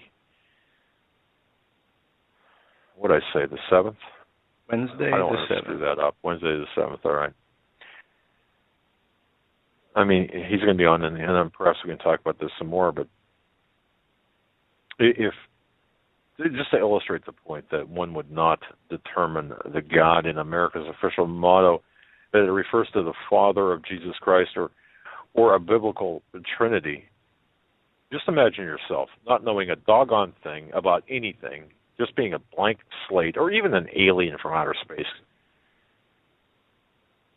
You visit Earth in some post-apocalyptic type scenario, and you come across the rubble of this once thriving planet. You come across a copy of a U.S. dollar bill with a two-sided Great Seal of the United States, joined in the middle by the phrase, "In God We Trust."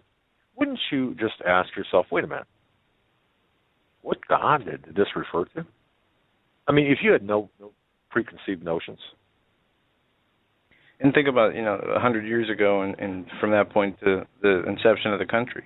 As you said, the people who came here, who were the citizens, who were the workforce, who were the driving engine behind the prosperity that was seen, both religious and innovative, their allegiance was to the God of Abraham, Isaac, and Joseph, the God of the Bible. So regardless of what the intentions were of the founders, the Lord used the freedoms and the system that was set up for His benefit. Agreed. And folks, please hear that loud and clear. We're not taking anything or anyone to task of our founding fathers or of the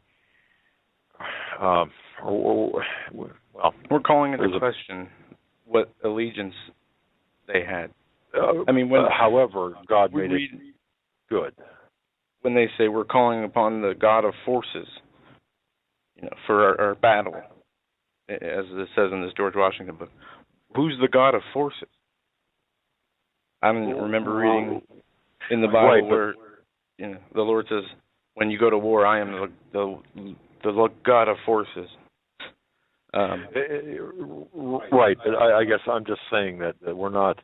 What you're saying is perhaps the most important aspect of this. What man sullied God has made for his purpose, or God has changed for his purpose, and then of course the counterfeit, the counterfeit God, deity, paganistic ruler, or even worse, satanic ruler, Satan, of course, has counterfeited even that.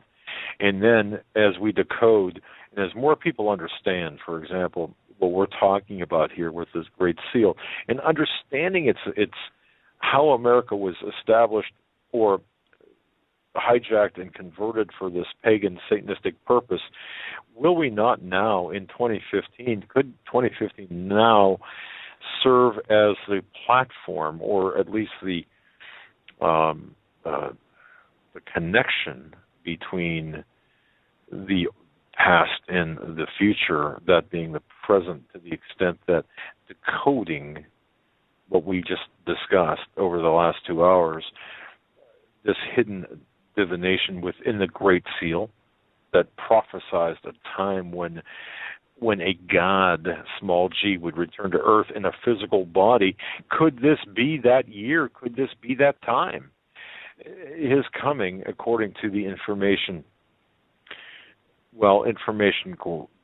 gleamed from the Great Seal itself, would herald a new world order, and hence that's why we talk about this new world order. Could we see the implementation arrive in 2015 with the collapse of the economy, the collapse of the dollar? Have we not been perhaps set up for that purpose, the purveyor of the collapse, to take out the entire global economy, perhaps in 2015? Is this not written literally in stone, whether it be the cornerstone of the Capitol? Is this not written, carved literally in stone, the stone that's illustrated within the Great Seal? Are we now at that point in history where we're looking at a change, entering into a year of change? The change will be evident when everyone is saying everything is cool, it's fine, the dollar is strong, the Dow is great, security, peace, safety everywhere. Yet ISIS being honored, the goddess Isis, the pagan god Isis being honored, Horus, Osiris, Apollo being honored, deified.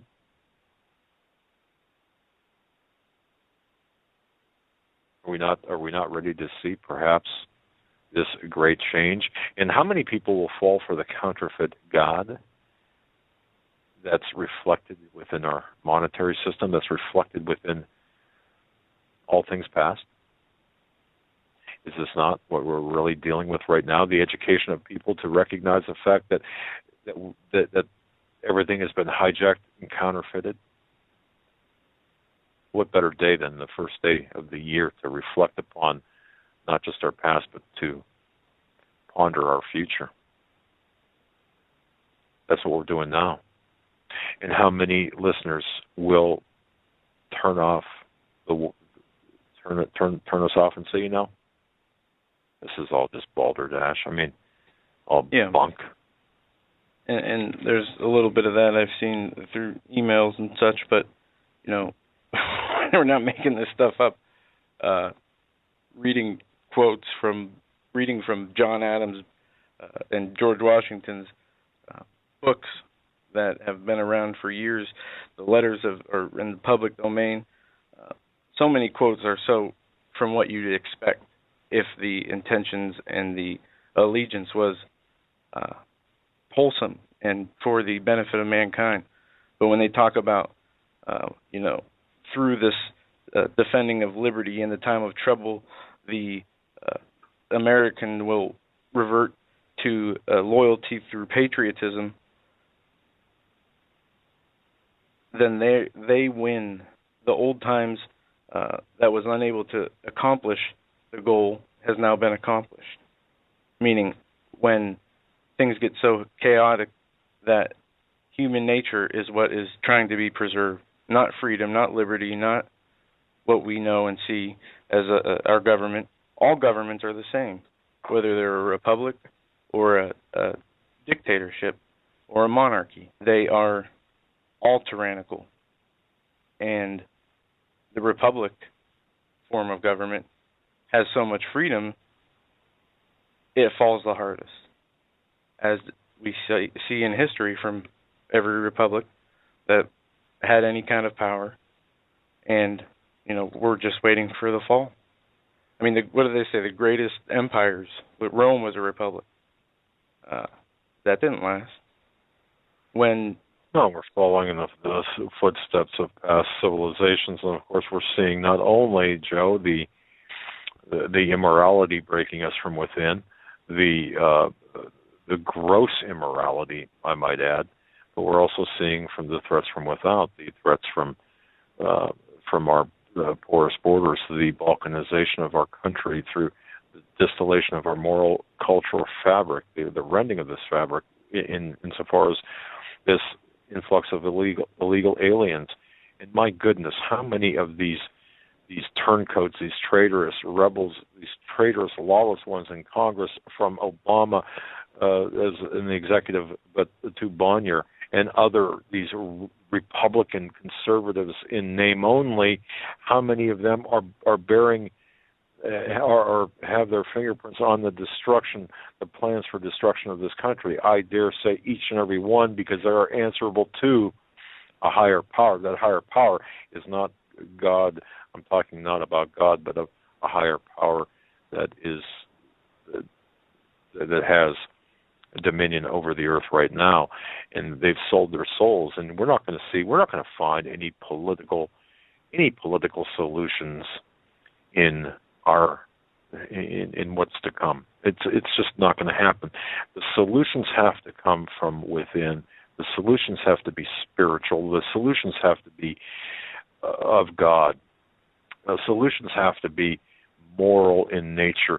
You cannot redefine marriage. You cannot allow the genocide, the shedding of blood of innocents, whether they be, regardless of where on the planet it might be. You cannot facilitate that. You cannot allow abortion. And those people, my body, my choice. Get over yourself. Really, my body, my choice. What about the soul, the heart, the soul that's beating inside you? If I see a woman that says, my body, my choice, if one came into my office, they'd be going out through the window, okay, without it opening. And I'm telling you right now, we are but you're going to see in 2015, you're going to see this attempt to redefine all that is good, all moral that is good, based on the historical precedent and how everything was set up, from the cornerstone of the Capitol to the layout of the streets. All of this was planned in advance, and of course we're seeing that come to fruition today.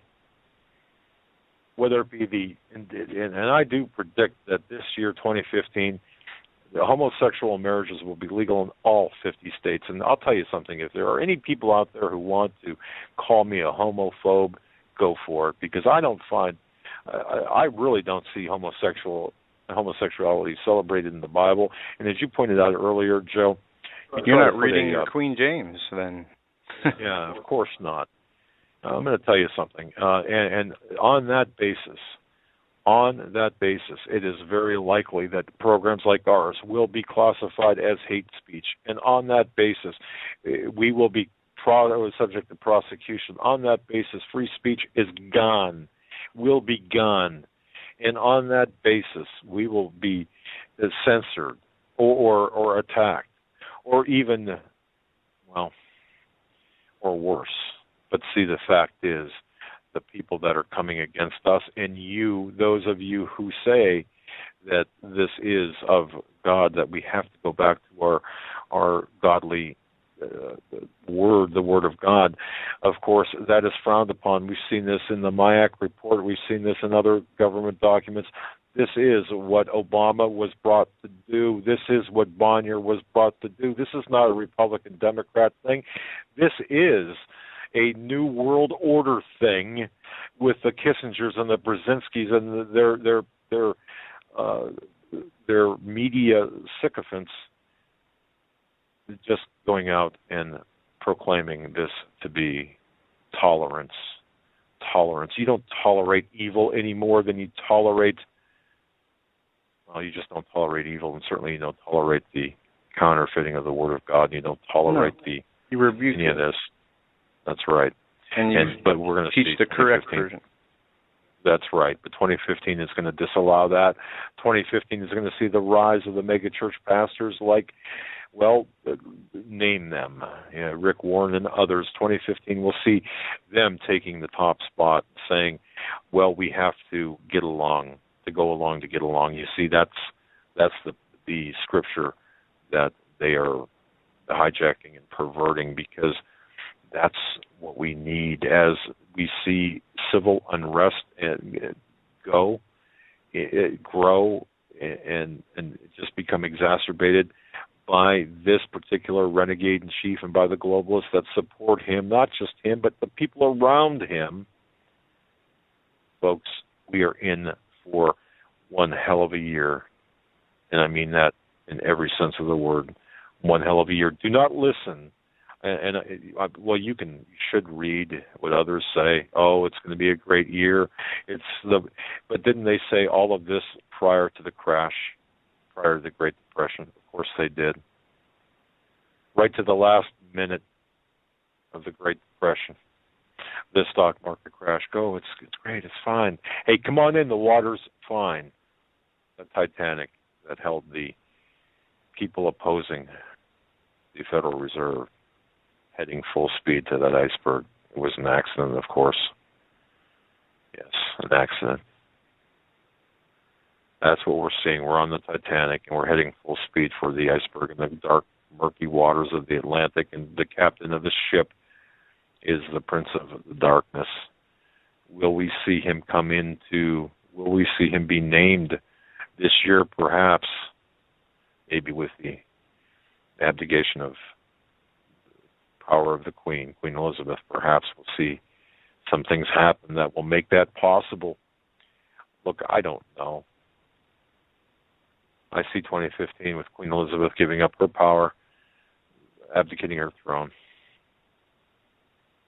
That will, in fact, I believe, have a very accelerating effect on what happens with respect to the Prince of this world. And I'm not talking about our Lord and Savior. I'm talking about the Prince of Darkness.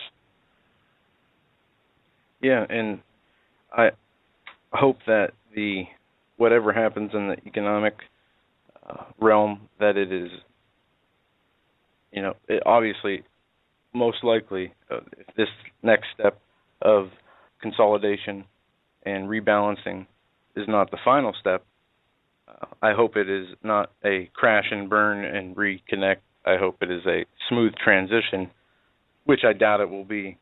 But there is changes coming. It's the law already. There are implementation agendas that are the law that go into effect this year, even this month, from the Board of Governors and the Federal Reserve. They're moving towards a consolidation to an international system from the law, from the Federal Register. The pieces are being moved, as we said earlier. Those that are the Lord's, He's moving them where He needs them. Those who are not are moving further into insanity, anger, hate, and what many people said about what they see, a separation between these two groups, is increasing, which will lead to increased tensions, which will lead to one of the groups being marginalized, and we've seen that already, legally attacked, and the next step is outlawing that belief.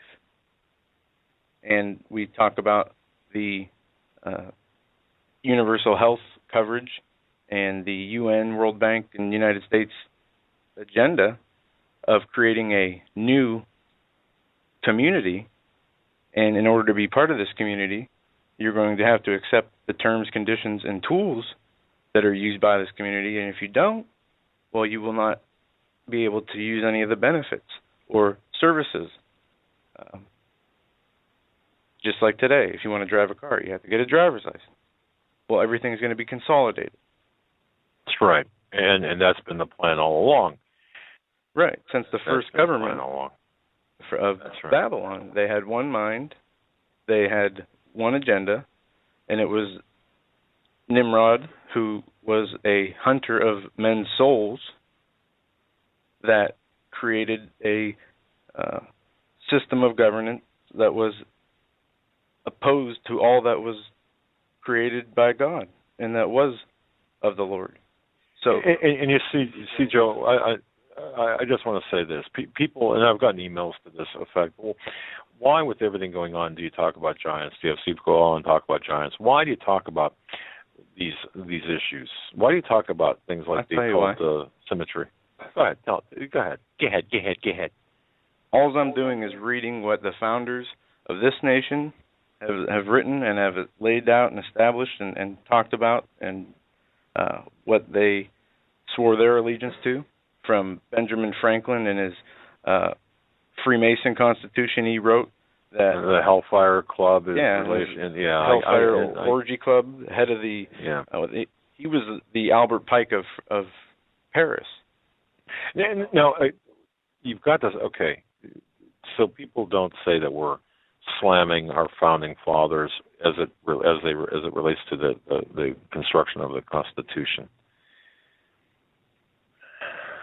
I don't know how. You have to understand. It's kind of like you know what? Slam away. I don't care. Go away. I mean, it's recorded in history. So a year ago, you didn't agree that this was the case. I remember we used to have debates about the Constitution. The you used to say they're not mutually exclusive, the word of the Lord versus the Constitution. But that can be true until the point where the law intersects with... I still believe that. I mean, in other words, I believe that the Constitution was a divinely inspired document.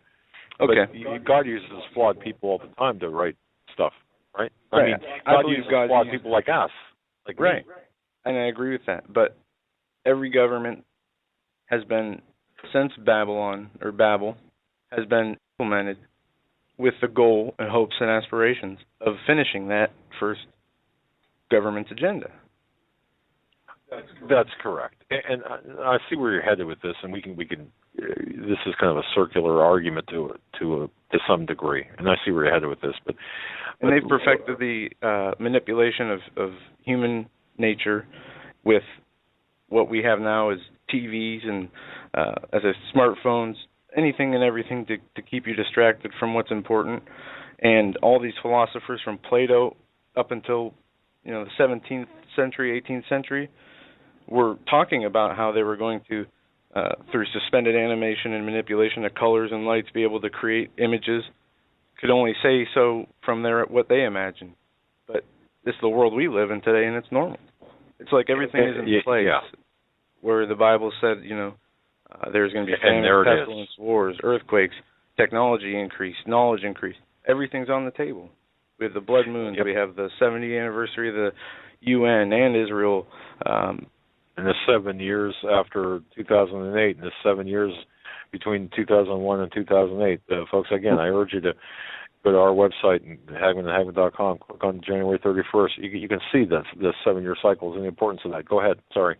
And if nothing even happens this year, the fact that all these things are lining up and happening right now in the same time alone should be a sign enough for you to start paying attention.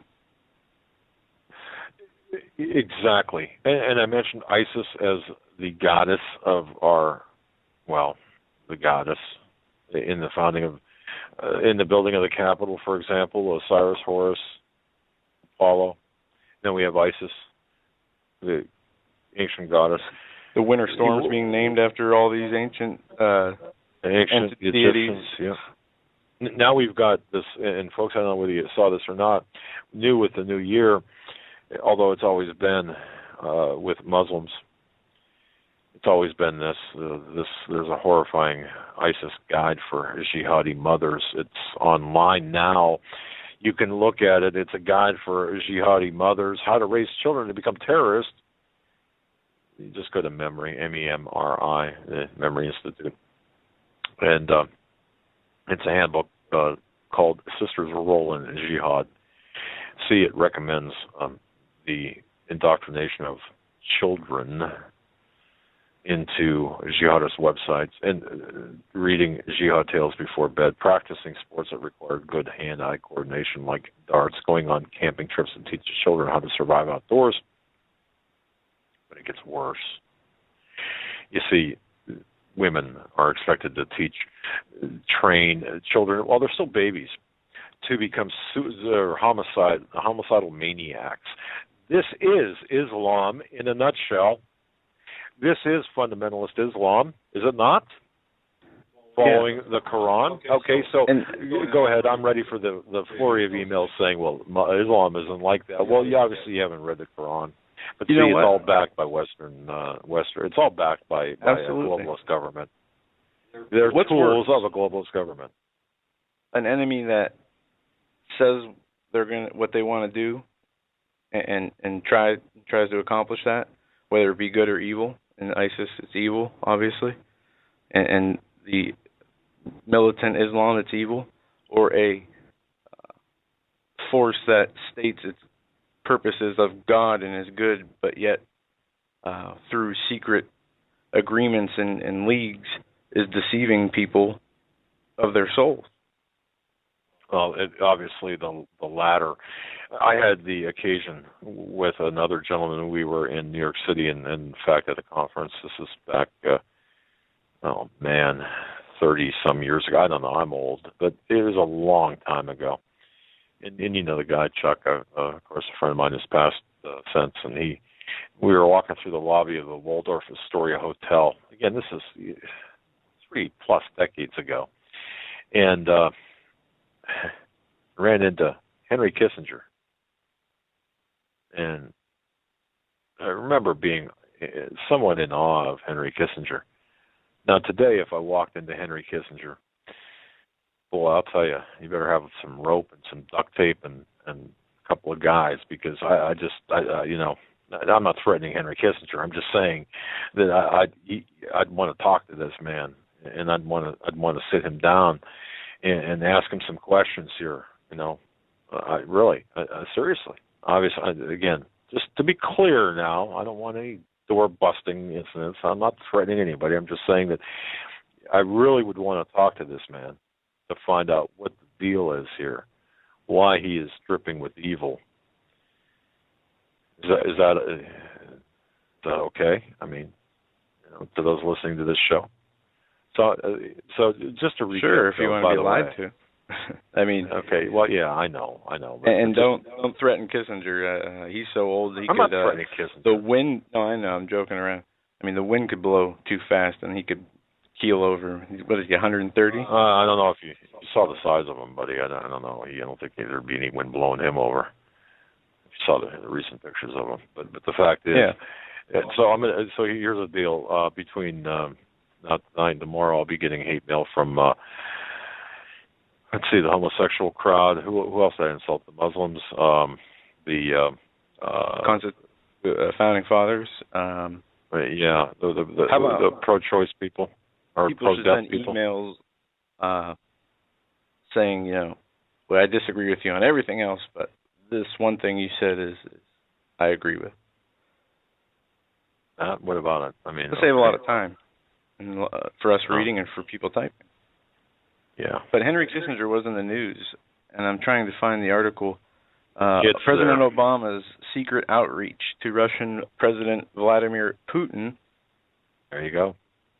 He's been working behind the scenes to forge a new working relationship with President Vladimir Putin. His secret weapon? None other than Henry Kissinger himself. Talk about a secret weapon. Yeah.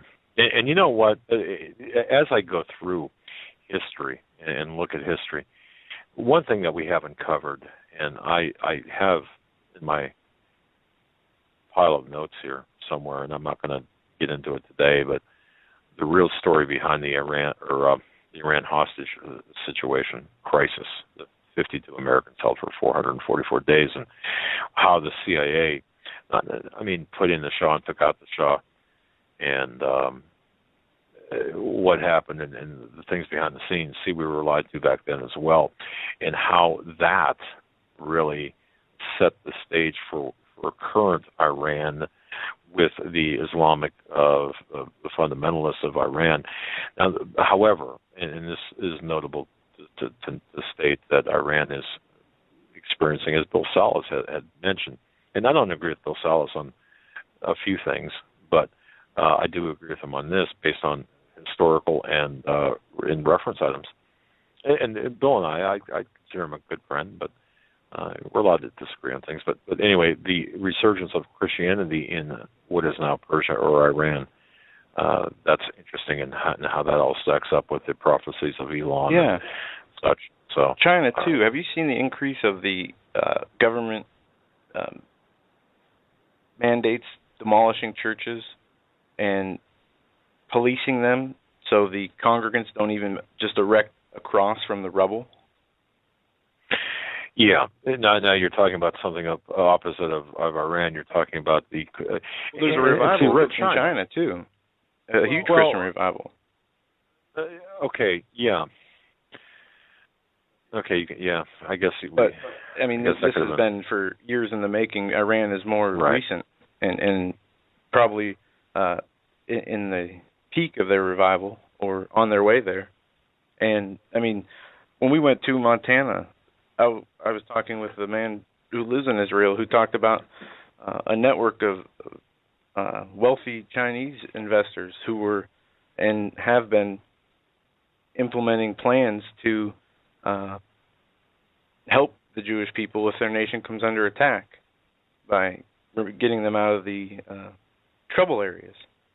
So, there are, in even the worst parts, the worst governments and most oppressive governments, anti-Christ governments, there are huge numbers of Christians still pushing along. How many people do we see in Syria and Iraq converting to Islam, being put to death for their faith? We see people being put to death for their faith. Yep. Pastors going to jail. Yep. And this in 2015, folks, is something that will, I think, will expand extreme. You're going to see ISIS, backed by Western services, intelligence services, and by the globalists, sweep through the Middle East in such a way where Christians will be dead center in terms of their targets, Jews the same. But this is being done for a reason. This is actual demonic warfare, demonically inspired warfare, and I urge you again to look at the name ISIS. Do you think that was an accident, the Islamic State of Syria, Iraq and Syria? Do you think ISIS was that acronym was just merely a coincidence? Of course not. Nothing is a coincidence when we're looking at this New World Order type of activity, folks. Really, this is something that the war against Christians is just going to explode, and it's coming to the United States. We're going to see it in 2015 here in the United States. First, it's going to emerge through censorship, through hate speech. You can't say that about a Muslim because that will become hate speech. It's already in parts of Canada. You can't, and in the UK, the progressive UK, and of course, Obama wants America to be more like Europe, where everything is tolerated and hate speech is redefined as disagreement with morality, or in contrast with morality. And of course, this is what is coming to America. You see, people think, and I laugh when I read this, that the Supreme Court, they're just so smart because they make these rulings and about the about the marriage mandate, the same-sex marriage mandate. And of course, now they're clearing the path. You got to understand behind the scenes what they're doing. They're clearing the path to make the same-sex marriage, for example, the law of the land, and they're also clearing the path to make any speech against that as hate speech, and speech against the same-sex marriage as hate speech, as discriminatory. They're going to make that the law of the land. And pretty soon, you're not going to have a choice. If you're involved in a business, you will cater to the homosexual crowd. Oh, and if you protest against abortion clinics or the murder mills in the United States, look for 2015 too. Look in 2015 for that to be changed, or that to be your rights to be able to do that stifled. And going on with 2015, if history has shown us anything, we're rushing headlong into the darkest part of immorality that the world has ever known. It's going to make Caligula look like, some sort of Puritan. And the reign of Caligula has invaded the White House, the slaughterhouse, as Steve Quayle calls it. And, of course, Caligula in terms of Obama. And let me just add one last time. Who in the hell was, and I mean that, who in the hell was the person responsible or people responsible for not allowing the information about Obama to be made public, the fact that he is not constitutionally eligible? And let me throw in another. Have you seen so many reports about Michael or Michelle Obama? And you might think, come on, you're really going off the crazy train here, or going on to the crazy train here with Michelle Obama. Really? Folks, let me tell you something, okay? There is so much wrong within the walls of that White House. Over the last number of decades, you're going to need a fumigator, a fire hose, and biological containment suits once, if ever, any type of morality and order is restored in Washington. In fact, all of Washington needs a fire hose and a good cleaning and a good scrubbing and a good bleaching. We could make Clorox Clorox make a lot of money, because you need to clean out Washington from the tip of the Capitol building to the end of the West Wing. But, unless the citizens of this nation have a spiritual revelation or a understanding, a moment of clarity, you can take all the bleach and sanitary cleaning supplies in the world and take D.C., put it into a pile of ashes, burn the ashes, and build it back up again. Unless the heart of the American people is not changed, unless the people are not, as long as abortions are going to continue and be supported by the public, as long as all these things that the Lord specifically and clearly doesn't even, when the Lord issued the Ten Commandments, thou shalt not kill, thou shalt not steal, if people don't follow these basic, simple rules, which most Christians don't have to worry about the rules because they're not doing these things, but when the indifference of the people allows for these atrocities to be accepted, then we're in trouble. And it's been the indifference more than the actual agendas and the drivers behind the agenda. You're exactly correct, Joe. And I got an email from Anna. Thank you, Anna S. Kind of sums things up here, and I waited to the end of the program to do this, to mention this. Did you watch, ladies and gentlemen? Now this is me talking here, Doug talking. Did you watch the ball fall down? And did you look at the ball, the crystal ball? Of course. Look at the symbology. And in fact, I'm going to be doing a report on this. Look at the symbology, the Illuminati symbology on that ball. Pyramids, triangles, triangles, and it shows actually the pyramid with a pyramid below. So in other words, kind of an inverse, a pyramid and an inverse pyramid. What I'm saying is, this is, if you study the Satanism, if you go in back into look at some of the older films of the Illuminati people like Doc Marquis and others who talk about this. You can see you can understand the Illuminati symbolism. It's in your face, just like the Olympics and the Super Bowl. And of course, we got the Super Bowl coming up this year, which is going to be filled with Illuminati, luminous type of activity. But Anna S., I want to thank you for this. She writes that she hadn't watched the parade, meaning the Rose Bowl parade, for a number of years, and of course, thanks to Paul McGuire and Dave Woodward and others, she was awake when she, with her critical thinking skills. And on the Hallmark Channel, isn't that great? Okay. Anyway, she writes that she scribbled notes as fast as she could. It just makes me angry about, thinking of Hallmark Channel and the Family Channel. It's not. Okay.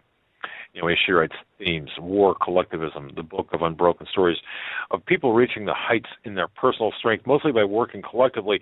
About 98% of the floats that she references won trophies guaranteeing their message is brainwashing, or their message that is brainwashing gets out to the masses. And a couple of notes that she's written very quickly. For the first time in the Rose Bowl parade, the first time a Sikh float honoring and praising this alternative, creative, and very tolerant religion. Of course, tolerance is going to be the word of 2015, tolerance. New World Order symbol of the Phoenix bird appeared at least 3 times. Did you catch this, folks? I didn't watch the parade. I was busy elsewise, but New World Order symbol of the Phoenix bird appeared at least 3 times, one in the float rising from the ashes. Really? Huh. Well, that's what a phoenix bird does. Another time on a float, asleep until the wizard waves his wand and wakes him up. Could this reflect some sort of timing for 2015? Why not on the first day of the year? Power of imagination unleashes the power of knowledge. And right after one of those floats, the Lakota High School band called the Firebirds played. Coincidence? Oh, perhaps. Lutheran float depicted Bible stories not to convey truth, but as fanciful stories told to children, like allegories, if you will. Romanticized the float home for the holidays. Celebrated servicemen coming back to their homestead, taking a well-deserved break from perpetual war. And then, of course, we've got the symbol or the movement of feminism to all-women marching bands, at least 4 all-women groups riding horses. Giddy up. She didn't write that. I just said that. Celebrating college athletes by several groups and one woman standing together that play sports that both men and women play: soccer, lacrosse, and so on. These are all references to this change-up that we're going to see even more in 2015. Interestingly, overrepresentation of Hawaii, she writes, the land supposedly of Obama, Hispanic and Oriental, several land bands, floats, horse riders. I Heart Mexico, spelled out by one band. Yeah, there we go. And if you want to end the show on an interesting headline, Obama finds an ally on political controversies at the Vatican. And it goes on to say, socialism. Well, yes, sort of. It's also environmentalism. Yeah, it is the UN, U.S. New World Order agenda for social justice and a redistribution of wealth. Justice, run from that. And a rebalancing of the classes to make it one class under one rule, political, religious, and monetary. And they're moving forward. And you know, in centuries, so for the first time in centuries, you've got two popes. We'll just leave it at that. And could the prophecies of Saint Malachi or Malachi, depending on where in the country you might live or how you want to pronounce that name, could that be coming to fruition? Could we see the papacy, the Vatican, and we all know, we understand about the Vatican. This is not to demonize Christian or Catholics. This is not about Catholics. This is about the Vatican. They're two separate things that we're talking about here. At least keep the Catholics at, if you're Catholic, I'm not, fill my inbox, okay? I'm talking about the Vatican. Are we seeing the two popes, Joe? Or at least the one pope, the new pope, maybe the black pope, the Jesuit pope, teaming up with Obama in this respect? Was this planned? Is this planned? Of course. I don't know, but he said Pope Francis is teaming up with Democratic leaders in the hopes of working with the White House in a church partnership with the White House. The Pope's coming here next year to talk about issues of abortion and religious liberty and political science, religion, politics, and culture in Washington and internationally. So, yes, this is a year of awkward allegiances, and we're just getting started. Day one of 2015, we got a whole year to go. God willing, we'll see 2016, and that's all we can do is hope and pray that the Lord gets us through whatever is coming our way. With that, we're going to end the show. Tomorrow, 9 a.m. to 10 a.m. Eastern, we'll be on the Power Hour hosted by Breuer, and he'll be our guest tomorrow evening. Have a great night.